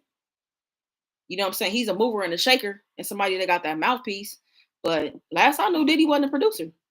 So when he was talking, and that you know what? And I hated when he was talking to Jermaine Dupri crazy. I'm like, how you talking to Jermaine Dupri like Jermaine Dupri can't hold it down in the verses? How you talking to Jermaine Dupri like that? I mean, even if Jermaine Dupri relied heavily on Mariah Carey and Usher alone, I mean, but look at his catalog; it's deep. Like, how you gonna talk about the disrespect? How you talk to Jermaine Dupri like that? Is my question. I I don't get it. I'm just yes. I mean, he has some producer ways, yes, but I feel like he was just like the center of shit, though. You know what I'm saying? Y'all don't remember when he was talking shit about Jermaine Dupri for a verses? What's up, Fear One? Fear No One? Mariah alone blows everyone in the bad boy out the water. I'm sorry. I mean, I'm saying, listen, how you just gonna disrespect JD like that? I don't know when the last time Diddy has made an actual track himself, despite having his name all over everything. Yeah, it's been a while. It's been a long time. I do believe he was a producer back in the day, but he hasn't produced in a long time. Diddy can't hold a candle to JD. Then have the nerve to call himself Brother Love. Right. How you gonna turn around and be like, well, oh, but my label is called Love. But you talking to JD crazy? Don't talk to JD like JD ain't got his though. That he actually wrote and that he actually produced. You know what I'm saying?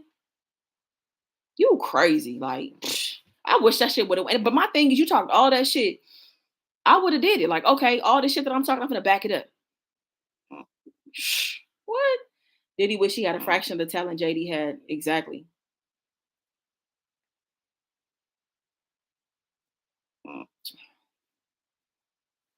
I mean, I know what Bad Boy Records is. I'm familiar with Bad Boy. I'm familiar with Diddy and what he has done. Man, remember the stuff Jag Wright was saying about him? Oh, you got married on 11. You got married on 11/11/11. That's tight. Mm, mm, mm. Mm, mm, mm, mm, mm, mm, mm.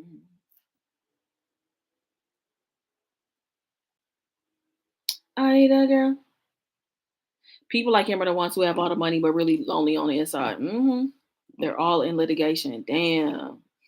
I love that for you. Oh, you love me retiring at 46? That's really my goal. I want to retire at 46, travel the world, do speaking engagements every now and then to keep on bringing, bread in.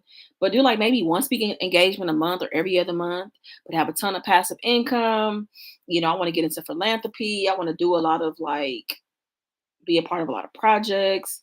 I really want to pour a lot of money and resources into like Black, queer, women communities. You know what I'm saying? Like, I got a lot of goals, y'all. I do. But I would not let these goals stop me from motherhood. No, I never heard of that. But Fat Joe Remy Ma have been hosting the Wendy Williams show and Timbaland on the what? Did he only ever produce in those genres? JD has done damn near every. Yeah, he has exactly. I think I knew what date that y'all got married, but I don't remember the year.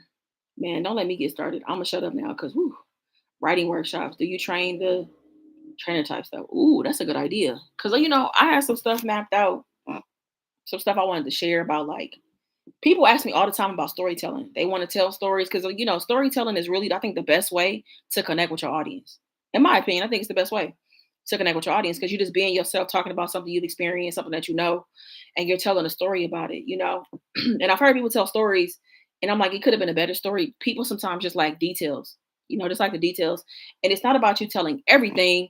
It's just, what I'm saying? Tell me what you wore. Like, tell me what the weather was like. Tell me the facial expression that somebody made. You know what I mean? Tell me what happened when you pulled up. Like, well, did you get out the car immediately or did you wait for a minute? Was it boxes on the ground? Was it the middle of the week? Was it the weekend? Was it people outside? Was it a line? Did you have to pay to get in? Like, was it a bouncer? Did you have your ID? Like, did you buy a drink? Do you not drink? Was the bathroom line crowded? Did they have toilet paper? Like, did you almost slip? Like, did somebody tap you on the shoulder? Like, what happened? Like, tell me the details.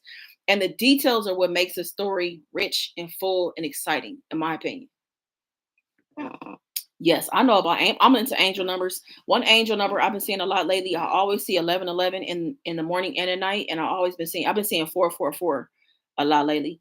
What happened to Wendy Williams? I heard she wasn't hosting her show anymore, but never heard why. What happened? Isn't it because she's sick? Ain't it because she's sick? You can do it all around the women, mother have to wear so many hats. Yes, I know. I know. So many hats. I can't wait to see your vlog of the nursery tour stuff. The power of the flower. I like to give that analogy.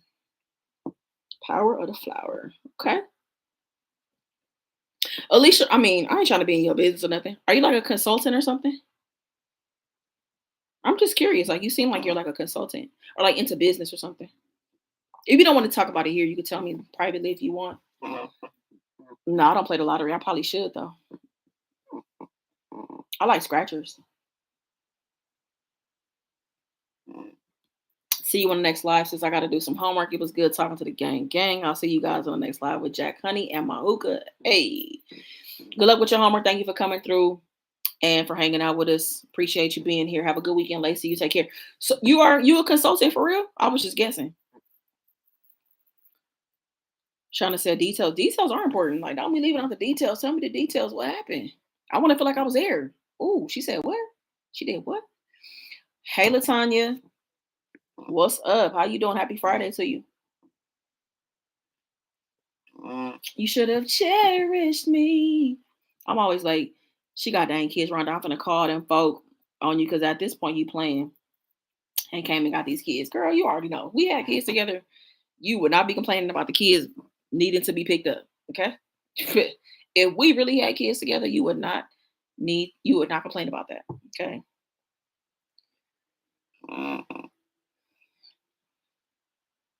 Okay, Alicia.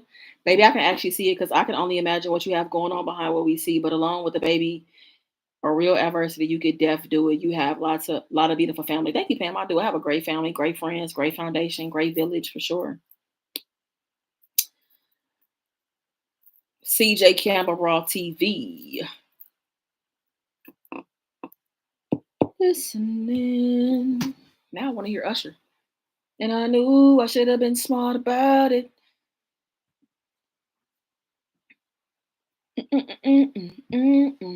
Tomorrow, well, it's 12 o'clock on the East Coast now, but tomorrow, technically on the 19th, is one of my favorite human beings' birthdays. Steph's birthday, y'all, is the 19th. Steph's birthday is Saturday. One of my favorite people in the entire world. 1111, twin flame soulmates. That's so funny because I told y'all my trainer was telling me he was my soulmate. Shout out to Tim. Tim was like, Rhonda, we twin flames. I was like, well, shit, we might be. I don't know. But yeah, y'all, it's Steph's birthday, Saturday. Favorite human being. I wish I had. Where's that thing at? Where is it? Have I ever showed y'all the photo album that Steph made? She made me a photo album of like pictures of us. Have I showed that to y'all before? East side of Atlanta and here. Did you stick to what you said about not buying any more chap? I haven't not bought any new chapstick. No, I have not. Steph is a Pisces. Steph is a Pisces. Steph is a Pisces. From my gathering and what I understand about twin flame is like the person that y'all are a mirror of each other, pretty much, right?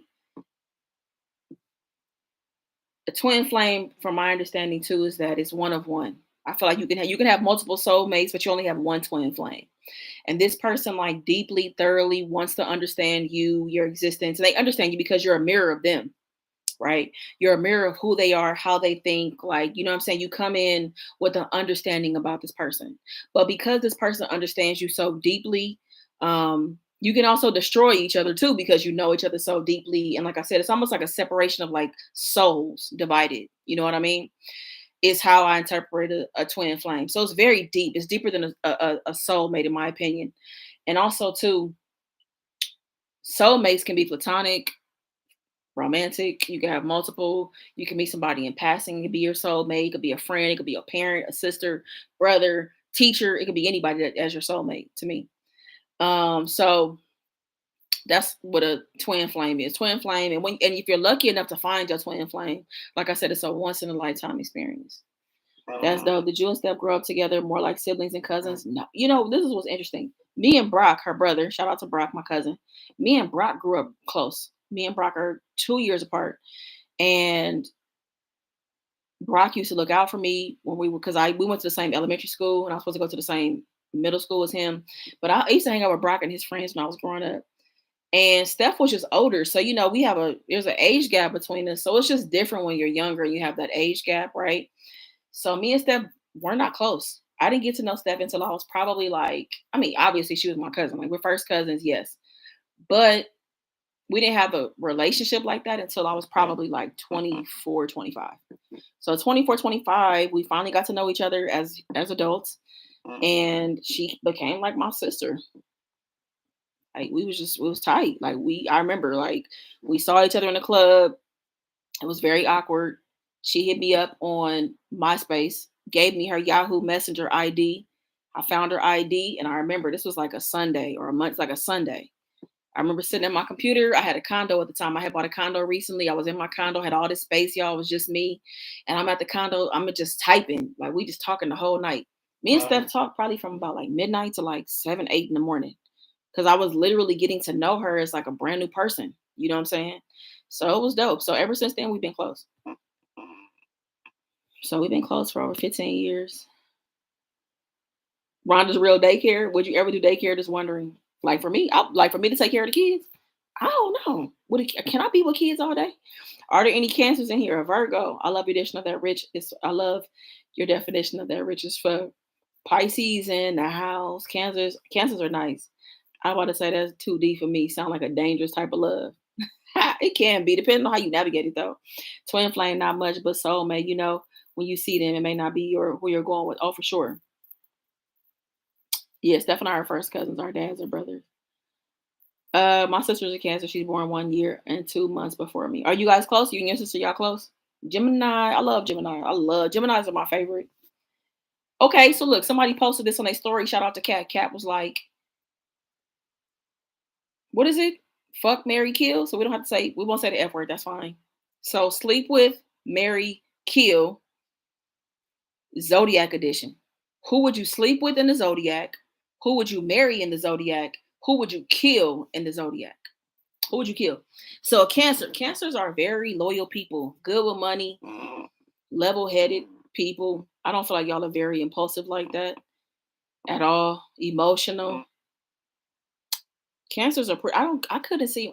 Well, my first girlfriend was a Cancer, and she was great. I don't know that I would really date a Cancer though. I'm not really sure. My granny is the aquafade person in the world. Okay, so who would you sleep with in the Zodiac? Who would you marry in the Zodiac? Who would you kill in the Zodiac? Tell me, y'all. Sleep with, marry, kill. Ooh. Scorpio, Scorpio, Scorpio. It's all about freedom of speech. Killing Sagittarius off the rip. Gemini 6-2. I love Geminis. Love Geminis. Love, love. Kill Cancer. I'm going to go. Okay, sleep with. I'm going to say. Okay. Sleep with. I'm a Cancer. I would say we are marriage material. Which I was like, look, if I do say so myself. If you haven't given the live a thumbs up, please be sure to give it a thumbs up for me. Please take a second and do that, y'all. It's simple. It's easy. It's free. Come on. Just get that live a thumbs up for me if you haven't done so. My only Cancer relationship annoyed me. Sleep and kill a Scorpio. Unfortunately, marry a Cancer. Kill a Cancer. All right. Me, I'm going to sleep with. I'm going to sleep with.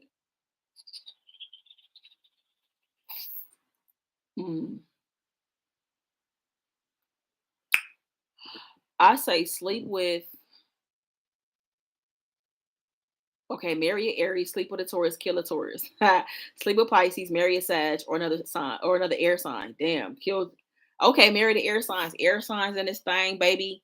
Sleep with an Aquarius and Taurus. Sleep with Scorpio, Libra, marry kill the Aquarius. The Aquarius, you got to go. Monique, what kind of experience have you had with an Aquarius? Are we really that bad? We might be. Shit, I don't know. Taurus, Aquarius, marry. Yes, marry Aquarius.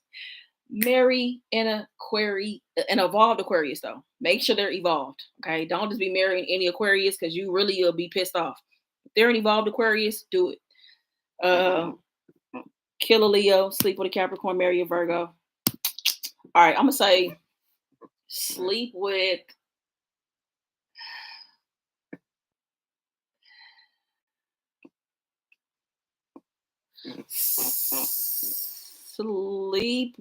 a Virgo or a Gemini. Virgo, Gemini, marry a Gemini, kill Scorpio, Taurus. Sorry. I gotta kill Scorpio and Taurus, baby. Sleep with a Pisces, marry Pisces, and kill the Pisces. Libra, gang, gang, gang. I'm a Taurus, the burning, hard headed all the way. I can honestly say we make it easy to want to kill us. Justin, why you say that? Justin, please tell me why you say that. Why do you feel like it makes it easy to want to kill a Taurus? Because I definitely want to kill Taurus. Love you, Rhonda, but I couldn't marry an Aquarius. My granny's an Aquarius. Hey, I feel you. Aquarius are a lot. Just as toxic as hell. Whew. That's so true. My ex-husband was an Aquarius. And Rose, what sign are you? Yeah, y'all are. But do all three with a healed air sign. On the free flowing. Oh damn, but it's cool. I fully expect more Scorpio killings. Do you feel with your personality you're one to get married or go with the flow type of person? I would like to get married. I would like to get married, but I'm also at a point where I'm open to life partnership. You know what I'm saying? Like I'm okay with life partnership. Marriage has always been something that I've wanted. And I don't feel like it's something that I felt like, oh, I had to recreate because I grew up around it, my parents still being married. It was always something that I wanted, you know. But I would also be okay with this life partnership, like going through life with somebody that I'm gonna do life with, and we gonna work through anything. You know what I'm saying? Because I think I've shared this with y'all before too. I do believe that there is a difference between a girlfriend and a partner. There's a huge difference in my opinion. So yeah, I'm cool with either one. You're oh, that's right, you're a Cancer. Duh, that's right, you said that. Not you killing two signs. Let me do mine over. I'm a Aries. Hey, Kaylin, what's going on? How you doing?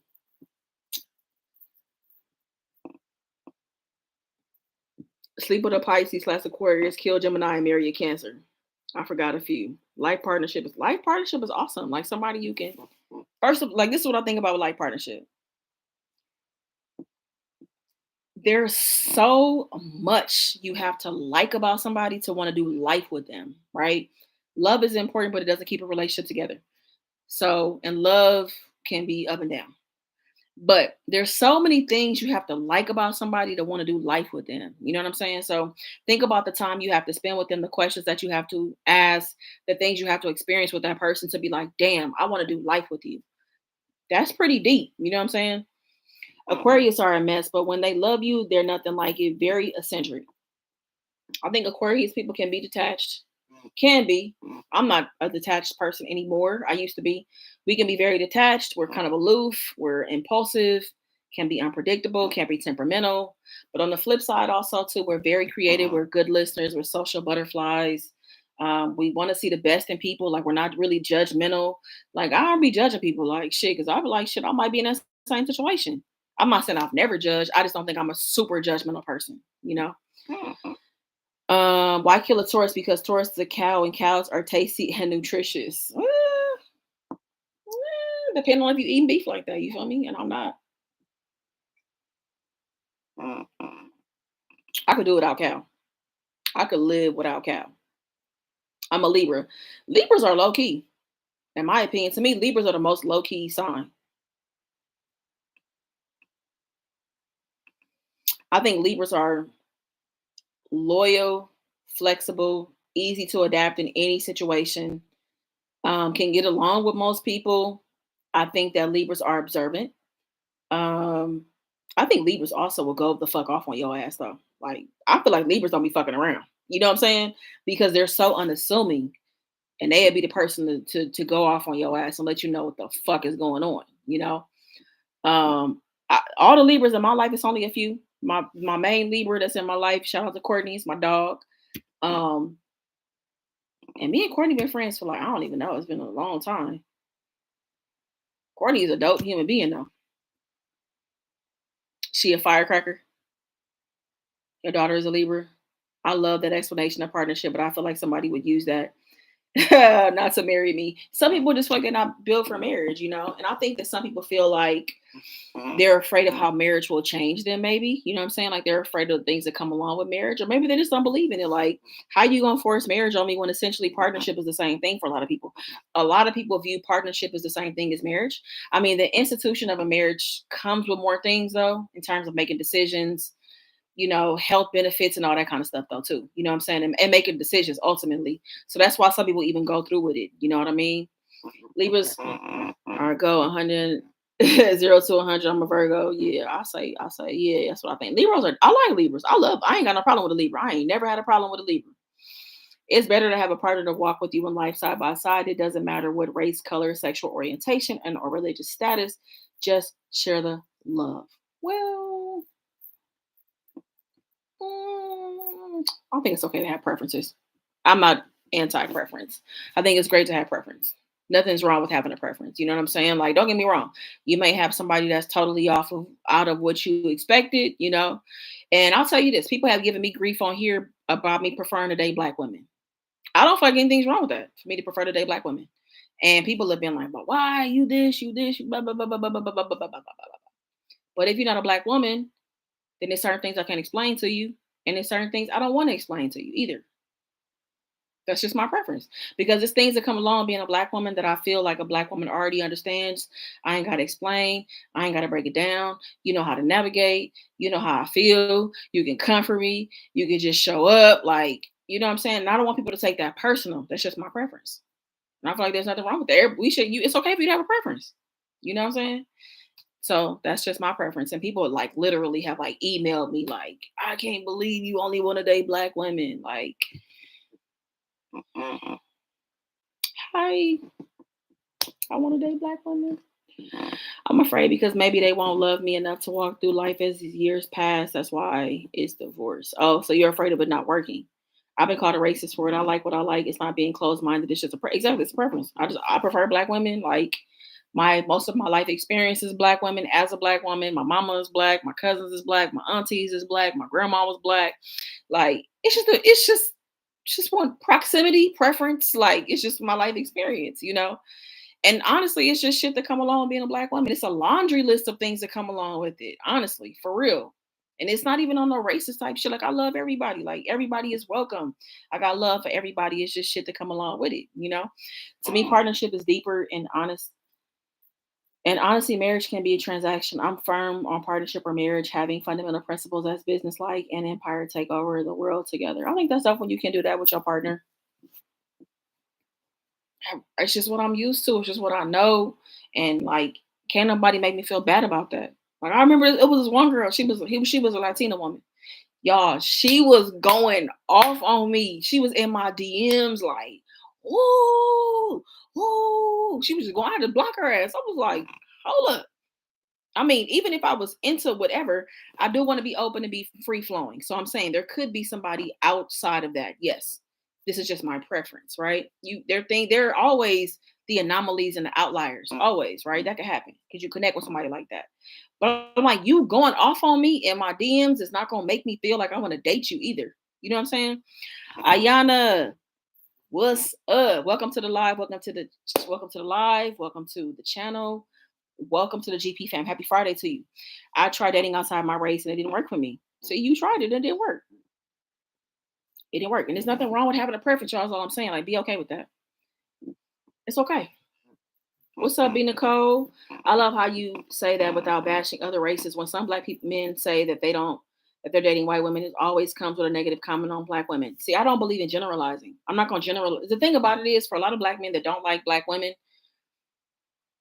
if I need you to just be okay with the fact that you prefer to date white women, but you also don't have to generalize and degrade black women in the process of doing it. That's just your preference. And you don't use generalizing against black women around things that are just not true to be comfortable with your decision and your preference. Be okay with your preference.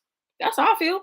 Everybody should just be okay with their preference. If you want to date somebody thin, date somebody tall, you want to date somebody to go to the gym, you want somebody to got a certain lifestyle, you want somebody to make a certain amount of money, you want somebody, whatever, you want somebody to live in a certain region of the world. Like we just have preferences.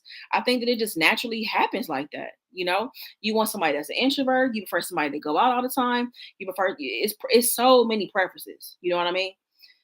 I'm open to all, and when just never leave me because I'm never leaving you. Come on now, I prefer black men. It's okay to like someone who looks like you. Doesn't mean you don't like other races. Exactly. I don't date out of my race. I completely understand. I just have a thing. I just have a thing. Women of color is not my only preference. Okay. I don't date Latino men. I can't trust them. And that's the thing. We've all had so many lived experiences that we arrive to a decision of like, I've tried this, and I've tried that. I do not like it. I don't want to do it. Just like, what I'm saying? You like, I don't date Latino men. Tried it. Can't trust them. That's my preference. And she said, I'm Latina. She said, I'm Latina and I prefer not to date Latino men. So I think it's okay for us to be okay with our preferences. You know what I'm saying? And it also depends on how you're not presented in a hateful kind of way. You get what I'm saying? Like, to be honest with you, even down to my hair is something that's just like a preference of dating a black woman. All these products, how often I got to do certain things, some of the things I'm gonna say, some of the things I'm gonna do. I ain't gotta explain it to you because you get it. She get it. She understand, and she can also jump in and help me real quick. To be honest with you, that's just something that I prefer. And like I said, it's a lot of isms, lots of isms that, like, so many isms that come along with being a black woman that I just prefer to just be with a black woman. It's just like I just want a black woman. That's it. You know. I'm cool with that. Even I like thick black women. Okay, exactly. Like what you like. Wait, Rose, you don't like men no more? Are you not into men anymore? Is that what you're saying? My daughter and my son have dated all races. I was okay with it if that's their choice. I chose to date black men. Exactly. Have a choice. Experience it. Do what's best for you. Try different things. You know what I'm saying? Like, go for it. Like, I think that that's important for you to arrive to your decision. Like, what works for you and what doesn't. Yeah, we all want turns on us. I just love our beautiful black men. They have so much flavor. Flavor. Flavor.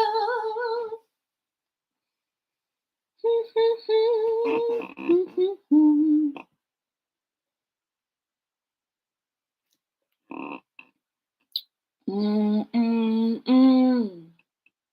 Mm, mm, mm, mm. Mm, mm, mm, mm. You and I will make a path. We will bring salvation. Wait, what happened? Who said they like thick black women? Thick black women, where you at? Um, Rose Porter, my man, into cancer. I trust him.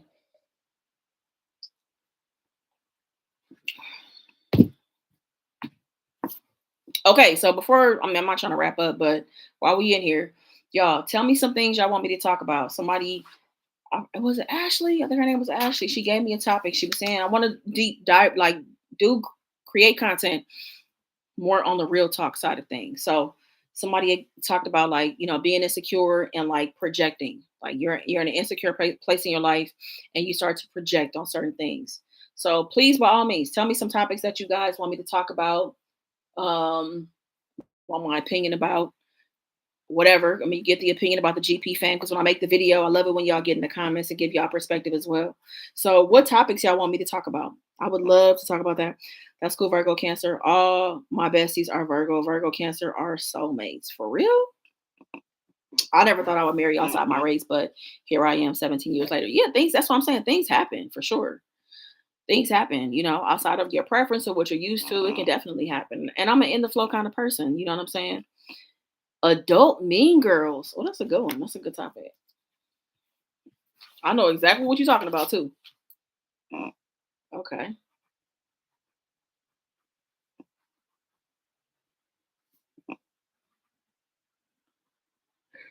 Who else got a topic? That's a good one. That's a good one, Alicia. I like that one. Alicia, what sign are you?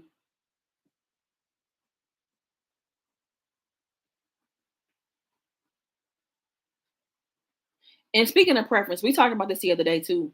Like my preference of like age is just really, really deep. So funny. Like I've gotten a few messages about that too. People kind of being upset about my age preference, which is interesting.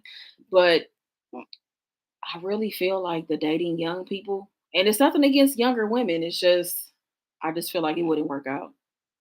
You know what I'm saying? Virgo, okay.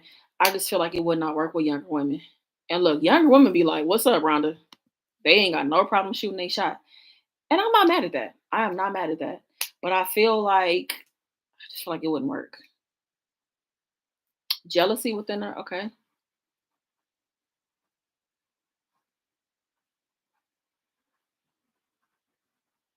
Jealousy within our own race. And why? My age preference is like early 30s to like my age. Love thick black women and having the higher intelligence to myself. I'm just not dating. I'm just not dating, but men are ugh. I've only dated white girls and I'm black, but I'm open to any race. And there's nothing wrong with that. That's been your experience so far. Nice. Yes, me and my man were friends before we became a couple. That's good. I think friendship is good. Friendship is good. I mean, like I'm 41, right? So I mean, it just don't even sound right me dating like a 25-year-old. You get what I'm saying? Like I could be her mom.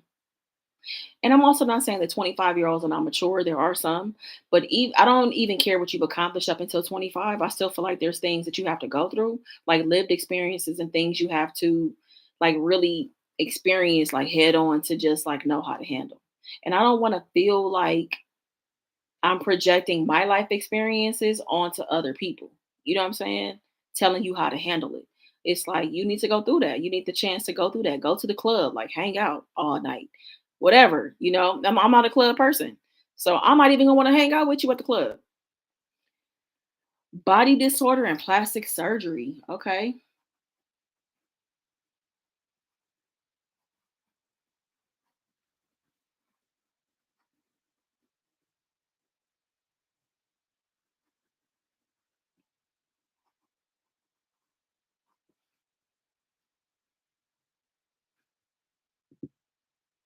what's up, Latifa? I'm a Cancer and my love is a Virgo. We've been together 12 years. That's what's up. That's dope. Talk about the mental or personality changes people go through after BBL or GAP. Ooh, that's a good one. Damn.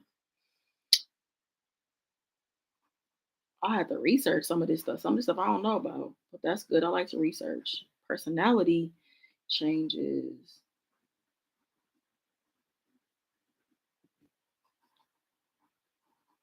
after BBL or gastric surgery. Okay. Shauna said that. Okay.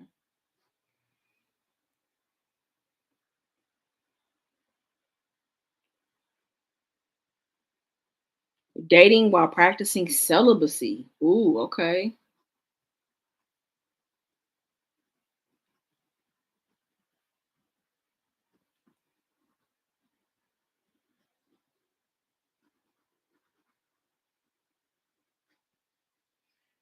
It's good age. They should have all the crazy shit be out of their system. Yeah, mm-mm. Me and my man have been together 12 years. I'm way more emotional. Culture vultures. Okay.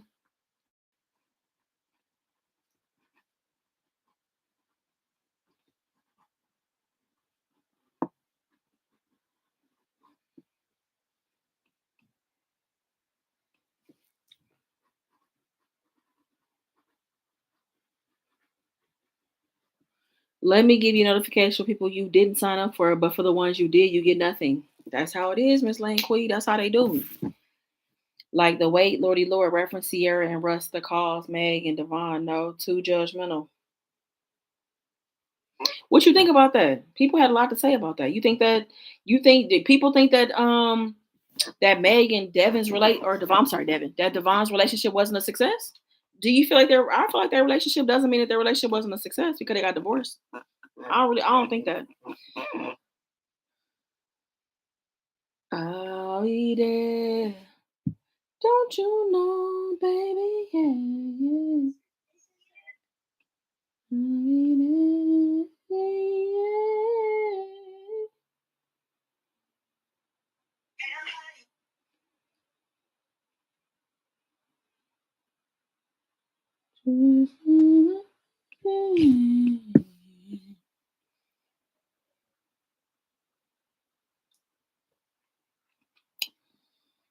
don't know. I don't think because Meg and Devon got divorced that they didn't have a successful marriage. You know what I mean? I don't think that. I think it was a great example of how to compromise and join the beliefs, but the way they got on the soapbox bit them. Thoughts on doing a 2 weeks of wilderness survival with little to no outside help. So living in the wilderness?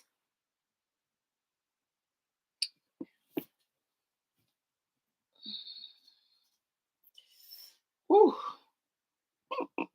Marriage is not for everyone. I agree with that. It's not. And you might experience and be like, this ain't what I wanted. This ain't what I signed up for. That's why I said I'm okay with a life partner, somebody that's willing to do life. And that's what I'm saying. It got to be partnership versus a girlfriend because a girlfriend always feels temporary, in my opinion. But a partnership feels like as long as it's somebody that can really that wants to go through the thick of life and what happens, I'm cool with that.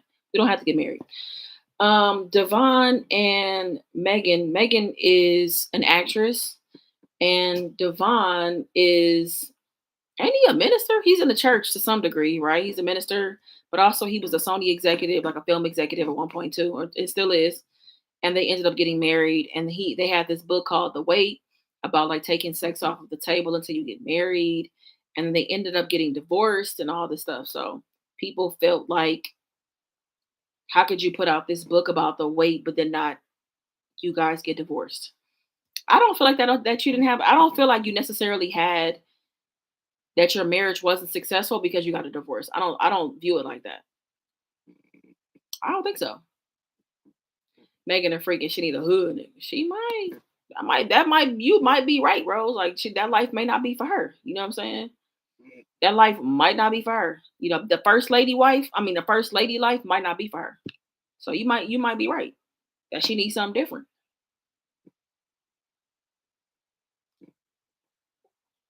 And I applaud people who honor their feelings, honor the truth, honor when I say the truth, you honor the fact that this is not working.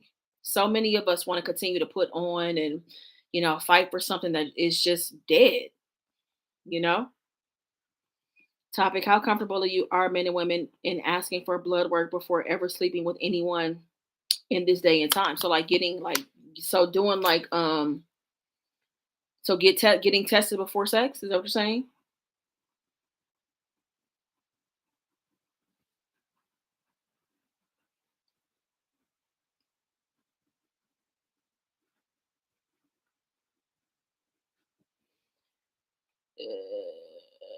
This is why I'm scared because people's feelings change, grow apart, drift too far. I want someone that will never leave. I mean, but that's the thing. Like, there's you just can't guarantee that. There's no guarantee. There's no guarantee that y'all won't grow apart and potentially be able to reconcile and get back to a common ground. People are going to change. Things are going to change. A relationship is always a risk. You can love the fuck out of somebody one day, and then 3 years later hate their fucking guts based on the things that they've done and who they become and how they decide to live their life. You know what I'm saying? Like that can happen. Um, what is the oldest you'll date? I feel like 40, probably my age, 40, 41. I required it 17 years ago. Yes, it was two people can handle very extreme stress. Oh my God, sexual partners. Cultural appropriation, because I think society can be a little sensitive sometimes. I remember Kim Kardashian got heat because she had braids. I don't think only one race can wear a certain style. I know. I don't think one race can wear a certain style. I think it's a problem when you come off like you created something. That's the problem. That's the culture vulture problem. Is like when you come off like, oh, I created this. Oh, I'm the one who started this. Like I think disregarding an entire people is the problem. Like it's fine if you wear braids, yes, but anybody could wear their hair any kind of way. But when you disregard him, like, oh, I'm a trendsetter. Oh, this is my shit. Oh, I'm the first to ever do it. That's the problem. You know. I know I'm just a hopeless romantic. I agree. Yeah, got tested. Yes, man. Be mature and use your right brain. Same. I be wanting people to be like, do you feel waiting is wasting time and playing games? On average, when do you know you want to? I don't think waiting is playing games. Like, there's nothing wrong with you having like certain expectations of being like, hey, like I'm not gonna sleep with you on the first day, but I do want to wait 90 days or whatever to, figure out that I'm not lusting after you or whatever. There's nothing wrong with that. You know what I'm saying? But I think that whatever your preferences are, you gotta put that on the table. Nobody should be guessing. People should know what's going on. I've been in a situation where somebody took sex off of the table. I didn't know it was off the table. They didn't tell me. I had no idea. How am I hanging out with you and dating you and don't know that we're not gonna have? I don't. How do I not know? I don't know that. So when I make initiating certain things, you're like, but it's like if I know that, then I won't do it. So you got to communicate and use your words. I think that's extremely important. You can't just think nobody is gonna assume. And also too, I don't give a damn how long you've been with somebody. People are not designed to read your mind. They're not. You got to use your words to speak up and say what you need and how your desires have changed. Like that's so important. So I see people all the time being like, "Oh, I've been with her 12 years. She should know." No, I shouldn't. Like you're not the same person that I was with 12 years ago. Like when we first got together, you've changed so much and so have I. So please use your words and be specific and tell me about what it is that you need so that I can be that partner that can understand and be open to what you now need. You know what I'm saying? Because what you needed 6 months ago might be different than what you need now, right? So that's all I'm saying.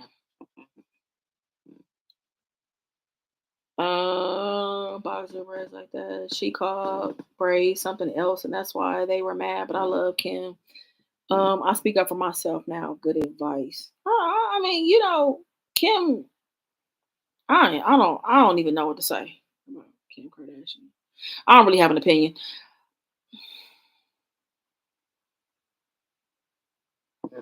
I ain't really got nothing to say about her. Yeah.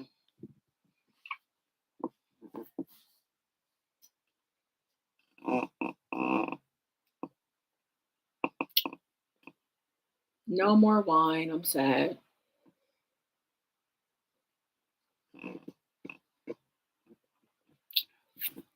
We're brainwashed not to speak up. You mean about what we need?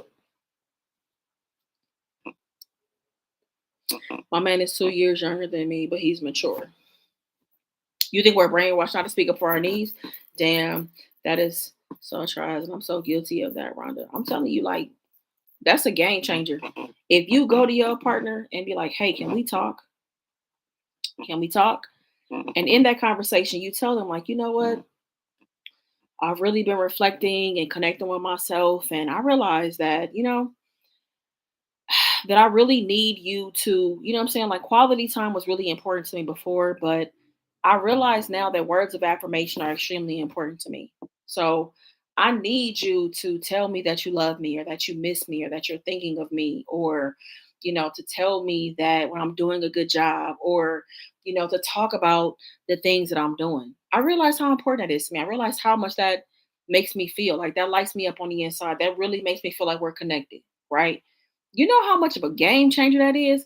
Because this person has been going out of their way to give you quality time.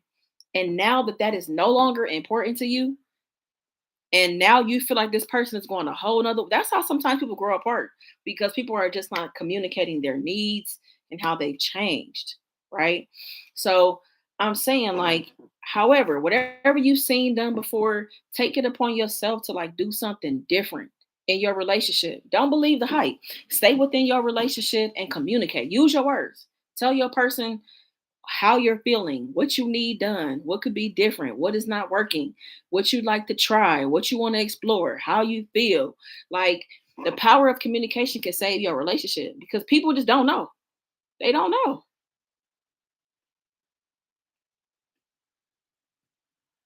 In the beginning of my relationship, I had to teach my husband how I wanted to be communicated to. It was huge. He wasn't used to my love language exactly. And y'all, I haven't even looked into it, but it's also an apology language. There's also an apology language, y'all, like the way that you prefer to be apologized to. I got to take the test to see what my preference is. But just like the love language, there is an apology language too. What happens if the person don't change? Mm, Did you give them time to change? Because think about it. Let's say you've been with somebody for 7 years, right? And for the first 5 of those 7 years, let's say for the whole 7 years, it's been like quality time was so important, right? But now you're like, I want words of affirmation. Did you give them time to transition? Because like if I've been doing something one way and dedicating like quality time to make sure you know that I love you, I may need some time to transition from quality time into words of affirmation. Because I may not even really be good with words or what to say, how to say it, when to say it, right? So you got to give that person time to like transition into it, but at least they are trying and they're aware that you need words of affirmation. You know what I'm saying? That's the thing. I saw a TikTok of a white girl saying she started this new hairstyle. It was literally wavy edges, and she said she's gonna start. Oh, I seen that. I seen that. I seen that. Drink water around it. It keeps you hydrated. Oh yeah, I got some water right here. Water is here. Use your words. Love it. Seven love language. Oh yeah, the apology language is so important. Yeah, I gotta do my apology language this weekend for sure. So thank you for the reminder to drink water. That is important.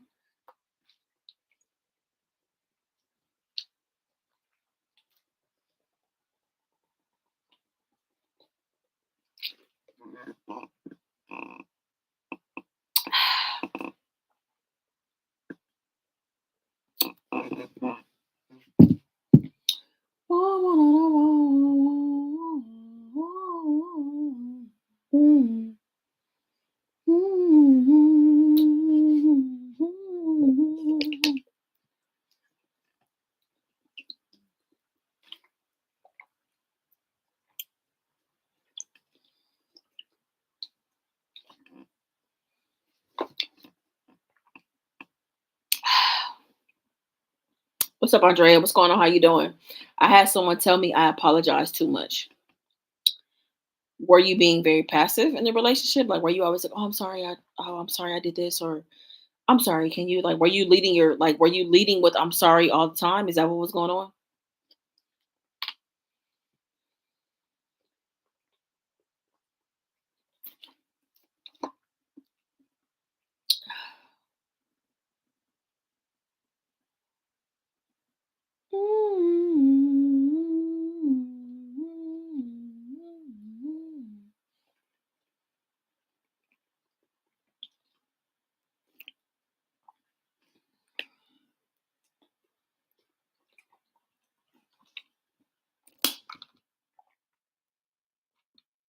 She made me feel like I was doing something wrong. Oh, okay. So that's why you feel like you led with apology.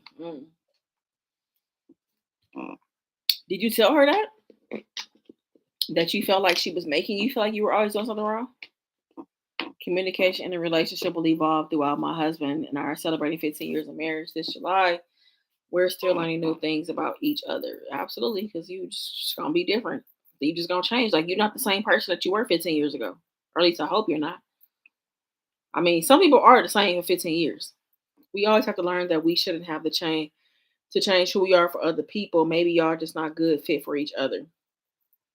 I think you definitely should accept people for who they are, 100%. You hope that people change just in general. Like you should change and have a different perspective, different outlook. Like I would hope that I'm not the same person even a year from now. I would like to be different. You know what I'm saying?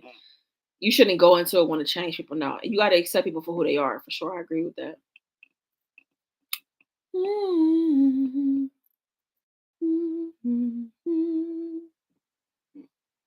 I think that's where it boils down to like attraction and lust. People are so attracted and drawn to people that it's like, oh, okay, this really isn't my thing with this person, but I feel like I can make it work. Like I feel like I can get them to change. I feel like I could turn them into the person that I need them to be. You get what I'm saying? But it's just like the draw of like the lust, the sexual attraction, the chemistry makes them want them so deeply. But it's like, okay, forget about the lust. On an everyday, day to day level, can you really like, are you really okay with this person?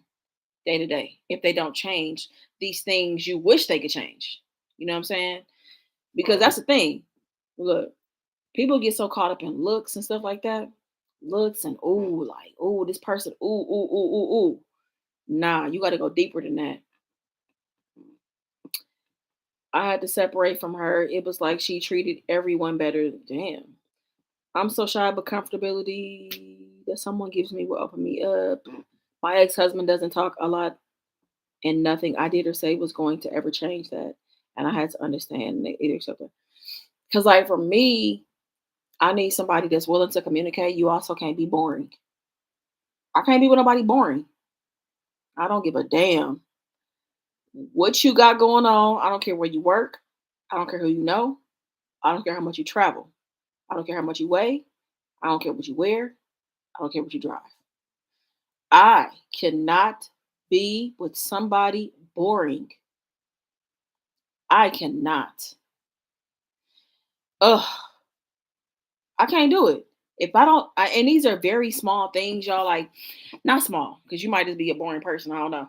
But if you boring and I don't like your voice, those are deal breakers for me. Those are things I feel like I cannot do.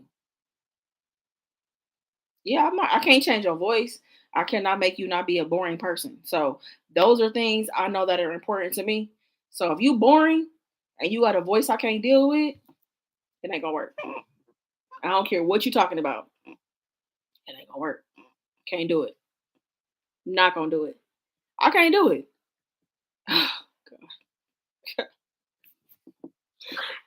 Please, I can't do boring. Can't do boring. And I gotta be okay with that. That's my truth. Okay? That's my truth. You can't be boring. God, and you can't be your voice. I feel like that is so petty, but I just can't do it. Mm-mm. No. God, no. Ugh. She said, "Oh my God," and I talk all that. Yeah, if I'm talking to you, we chopping it up. I'm like, baby, woo. I'm giving you a like, yo. So then when I turn around the corner and I turn around and I went in the store and I grabbed a bag of chips, right? But then I went to the front and I went ahead and gave him a 20. And he looked at my 20 like, blah, blah, blah, blah. I'll give you this whole thing. And you be like, oh, okay. If you hit me with a K or a okay, God, I can't stand nobody that don't be having no follow-up questions. You ain't asked me nothing. I've been talking for 7 minutes. And you like, oh, you like K? Oh God, it's never gonna work. You know what I'm saying? Like, bruh, like I just said all of this and all you said was K. You said K. You text me K. I sent you an entire paragraph and you said K. Oh, this ain't gonna work.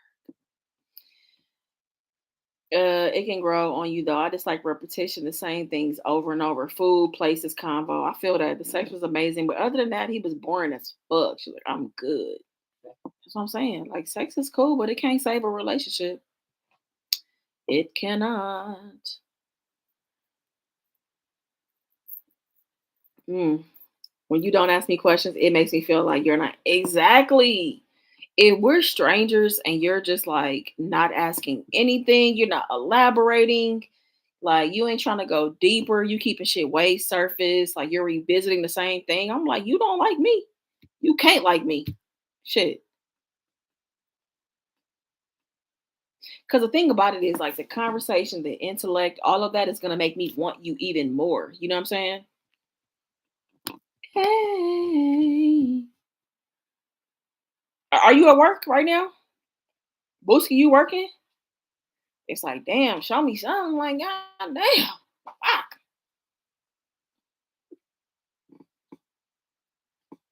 Ugh, the voice. God, I can't do nobody with a certain voice. And now it ain't even a certain kind of voice. I just gotta hear it and know that like I can't do that. Mm-mm. No. I'm telling y'all, before me and Laura got together, y'all, me and this girl was talking, and I was like, oh God. She sent me a voice note, and I was like, oh God, no, this ain't gonna work. No, this ain't gonna work. Oh, you off work tonight? She said, I'm off work tonight. I'm off work tonight. Okay. But then you get with a man that's fun and they're whores. So fun men are whores? I mean, I don't know. I've been dealing with a breakdown with my father. The issue started when my father disagreed when we disciplined his baby. After the argument happened, he stopped talking to me. So your father stopped talking to you because of the way that you were disciplining your son? That's selfish.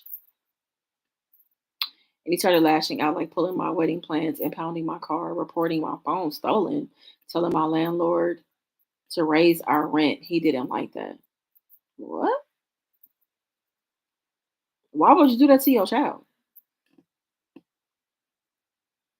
Your dad sounds like he needs control of everything and everybody, which is not good. You gotta let you can't want control in everybody's life. But see, people sometimes I feel like that need control in everybody else's life, lack control in their own personal life. I'm not talking about your dad. I'm talking about in general. Like that's pretty deep. Like that's a lot. That's why it's important for us to deal with our shit. Cause then your shit become everybody else's shit. You know what I'm saying? Like, ain't no way in hell like I'm not trying to talk about your dad, but he definitely shouldn't put you in that kind of situation. Raise your rent? Why? You don't like how I'm disciplining my child? Like, I'm pretty sure you're not beating Chico. I'm pretty sure you're not. I mean, I only been around Chico once, but I'm pretty sure you're not beating him. I'm just gonna go out on a limb and say you're not an abusive mother. That's what I don't think you are. Chico seems very well taken care of. He seems loved, clean. Like that was the impression I got of him. Like that's I'm sorry you going through that. That's fucked up. Well, hey Rhonda. Hello? It's not even late. What happened?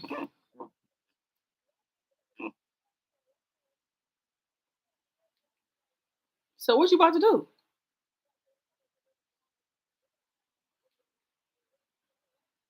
I mean, I don't know what you trying to do. What's up?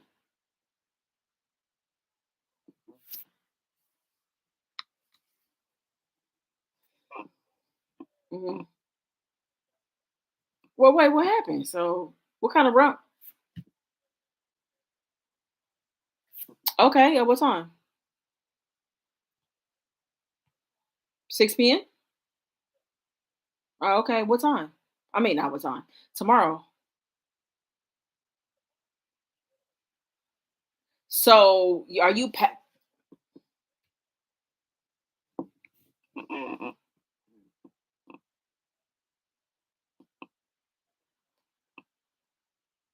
What city is it in? Oh, that's dope. Okay. Who who you with right now?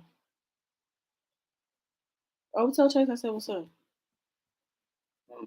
So, oh, okay, good. So you had some rum, you got aggressive, and then you decided to call to tell me about your birthday plans.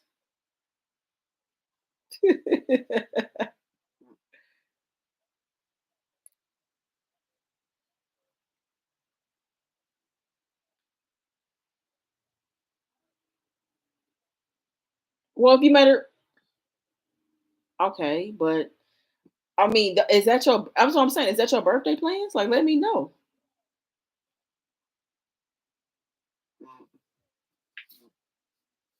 Mhm.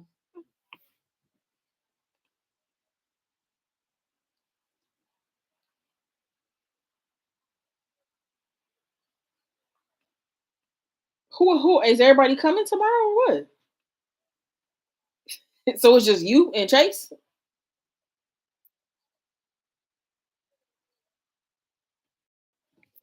Your ass, you crazy as fuck. You not gonna invite Candy? You gonna invite Candy? Your ass is crazy as fuck. Y'all, my friend is on the phone drunk. I'm on live.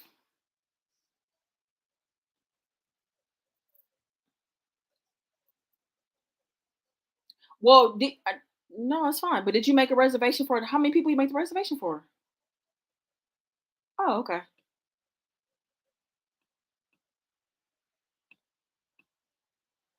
It's not even that. I do want to celebrate your birthday. Yeah. So can you wait?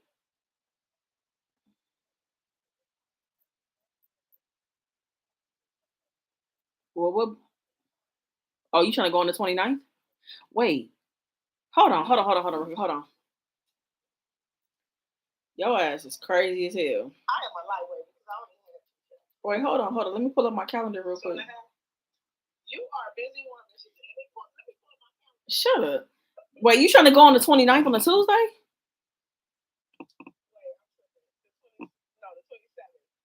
Okay, what's happening on the 27th? The 27th. Motherfucker, you are too. What are you talking about?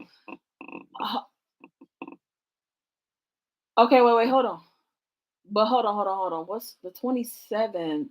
Oh, I got an Airbnb experience I got to do online on the what time on the 27th?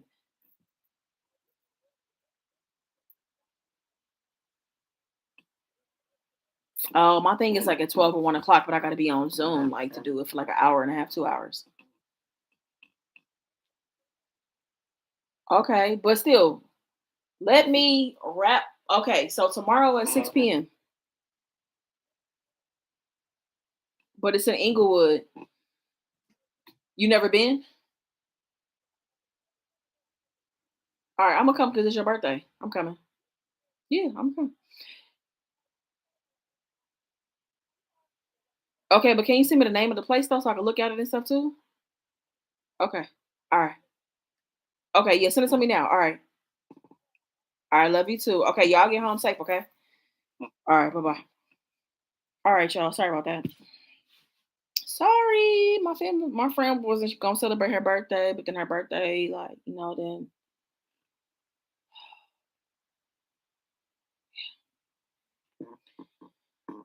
yeah, my friend trying to go to this place in Inglewood tomorrow. I got some other stuff going on tomorrow too.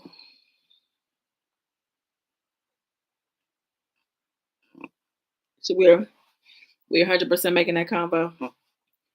My friend, she talking about she had some. She was like, I had some rum and I'm being aggressive. I'm like, what?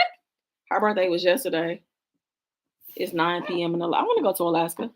I'm gonna come to Alaska. Snap your fingers. Do your stare. What she say? Never trust a drunk reservation. My kids put me on Steph and Tasha, and I met Rhonda from their channel. Oh, that's dope. So your kids put you on. That's tight. Do y'all have? No, I don't think we do. We don't have that. We don't have that. I gotta take these twists. Is probably just raggedy as hell in my hair. I need to take them out because they've been in too long already. Rum will do it to you. Yeah, no, she really do got a reservation. She said it's a black owned winery in Inglewood. She been wanting to go to.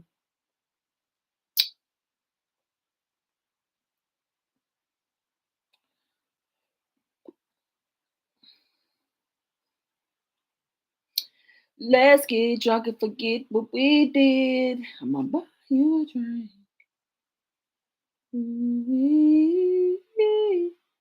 I'm gonna take you home with me. Okay, I missed part of what happened. Hold on, Taffy. Let me go up real quick and see what happened. Okay, I was hot. So he told my son in front of me, "You should come live with grandpa instead of mommy." Mm-mm. He told me that's not how we raised you, but my dad was on drugs when I was a child and my mother was abusive. So it's like you weren't even here. How I handle it is I'll put boundaries in place. Like you don't get to come in my house and tell me how I was raised and what I should do.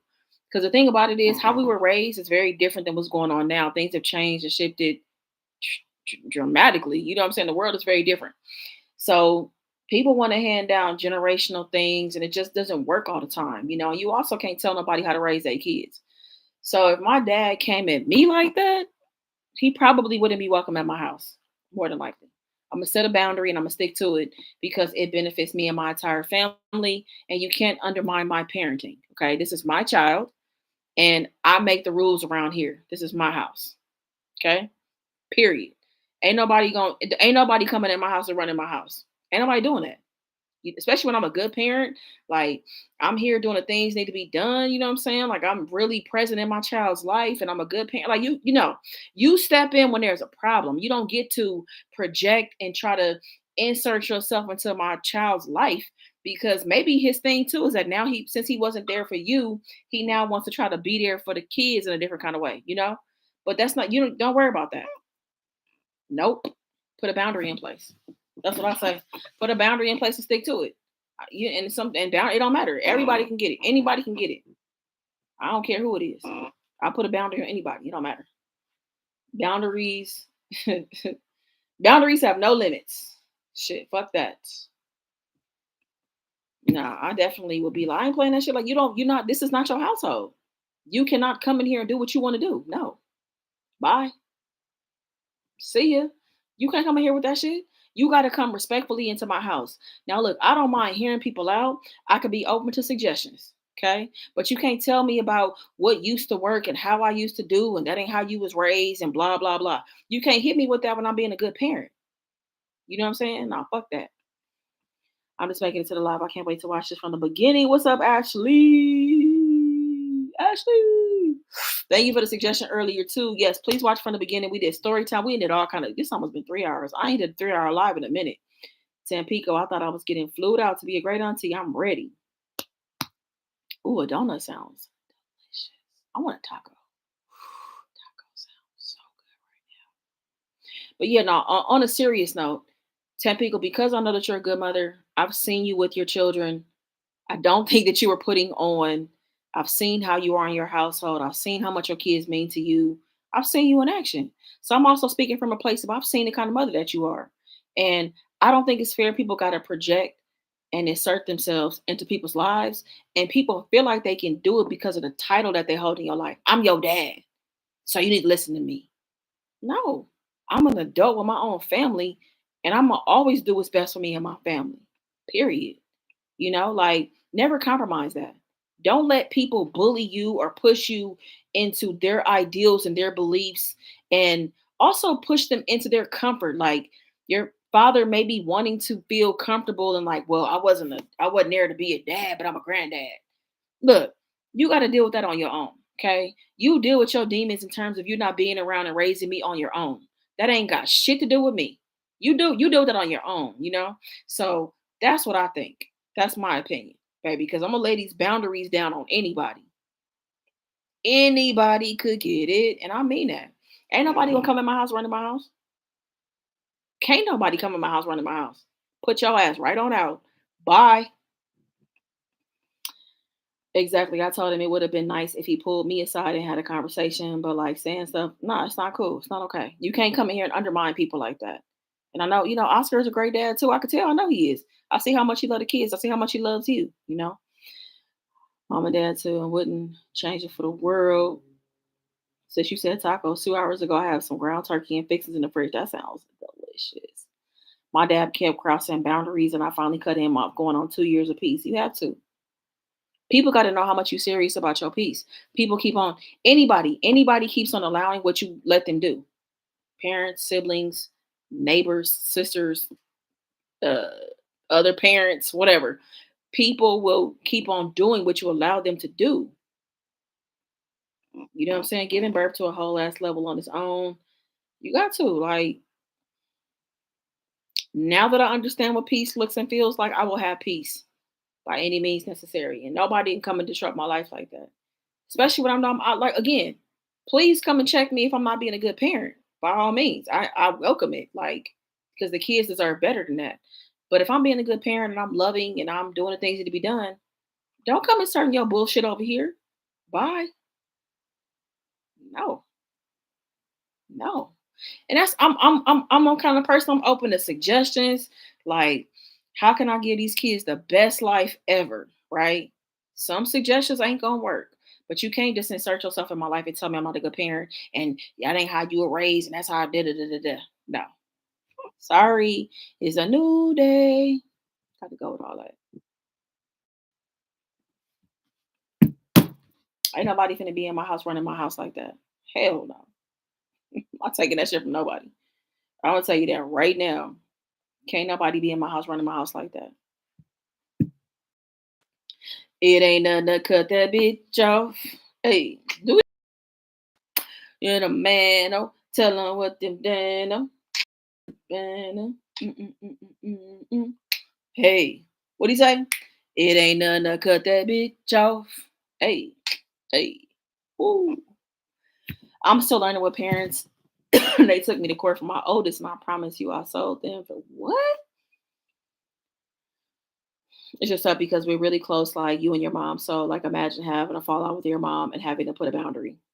I love my mom, but I also love the fact that I'm my own person even more. I'm my own person. I'm my own person with my own life, my own family. So I would just have to do it. It wouldn't me and my mama close. We are. But if my mama was doing that, you better believe it'll be a boundary in place. My mom is not exempt from boundaries. I have boundaries in place with my mom now, and I don't even have kids.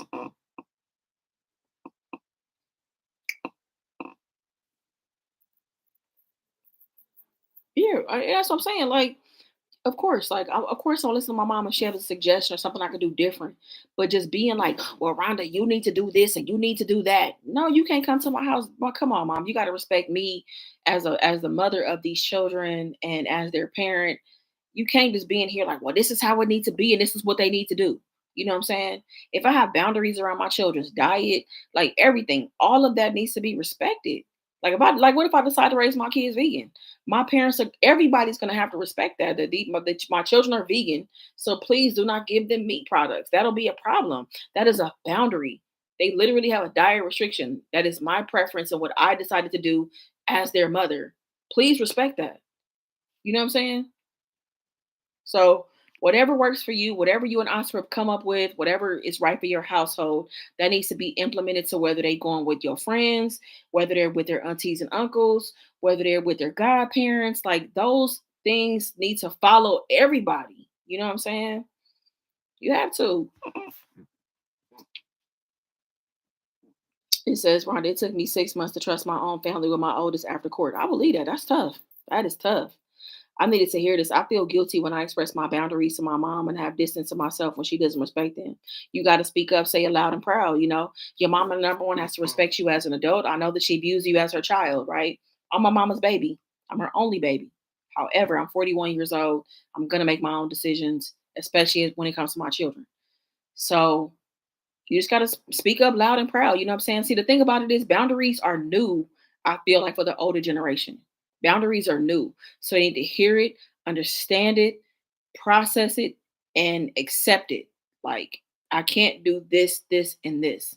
Because if I do this, this, and this, that, and that might fall apart, you know. So it's like you really got to teach them like the new ways of like how we do things now, you know what I'm saying? Like boundaries might be new, so that's why it may feel like they don't respect them because they're like, boundary, I'm shit, I'm your mama, I do what I want to do because they've been doing what they want to do. But now that we understand boundaries and what our needs are and how I can help this flow cohesively for everybody, this is what it is, this is what's going on, this is how it's got to be.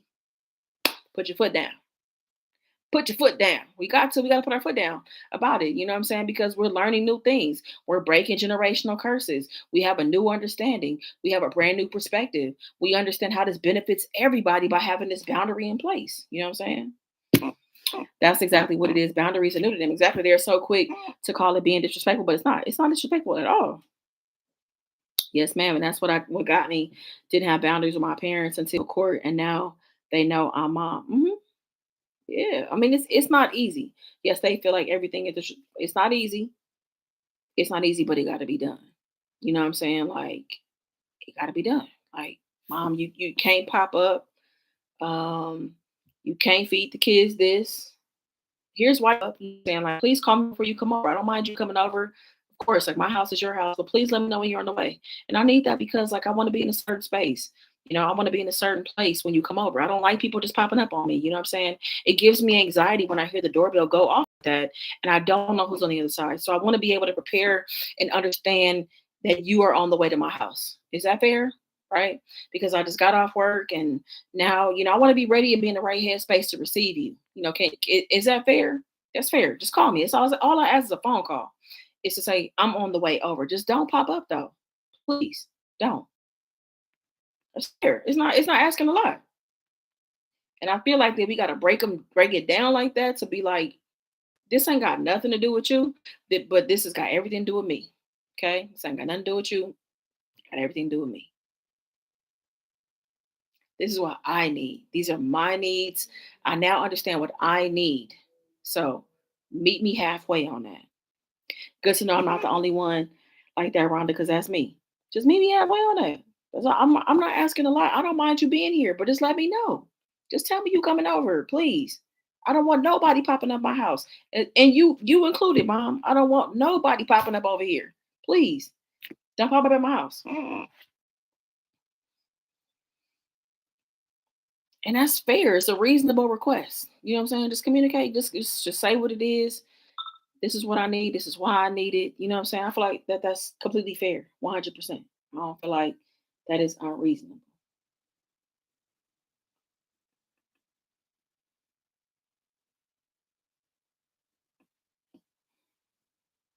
It ain't nothing to cut that off.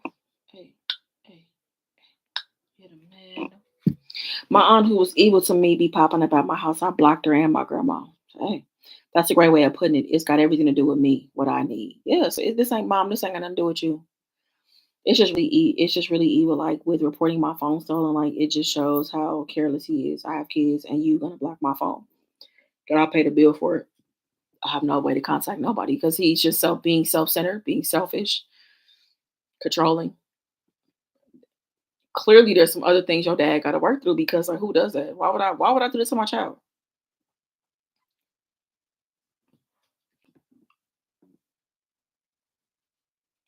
It ain't nothing to cut that off. You the man. Oh. Mm. I think it depends on the relationship that you have with your children because with my daughter, I never have to announce that I'm coming. I'm a priority to them. I feel that. It depends on the relationship. For some people, yes. For some people, no. Like for me, my mom probably doesn't have to announce she's coming over. But maybe when I get married, maybe. You know what I'm saying? That like, mom, let me know you coming over. You know what I'm saying? But by myself, me living by myself, she don't have to announce her. I don't care. I'm be at home anyway. It don't matter. I ain't tripping for me. But I'm saying like once I have kids, a partner, that might change. She said, now my son, I gotta say something. Yeah, and the boundaries change, and it's nothing personal. It's nothing personal. If you didn't call before you come over, I will not answer. I do not care who you are, and that does not make you a bad person. Yeah, we've been live for 3 hours. I haven't done a 3 hour live in a minute. Man, when I first started doing lives 2019, we used to do lives like 5, 6 hours. Every Friday, we used to do lives like 5 or 6 hours, y'all. Whew, I'm about to go ahead and wrap it up, y'all. I'm a little bit tired. I'm actually hungry at more than anything. I'm hungry and it's late. So I gotta figure out what I'm gonna eat.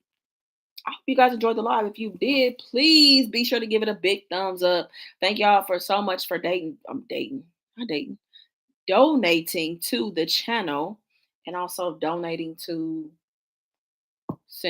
my Cash App too. Thank y'all so much. Um,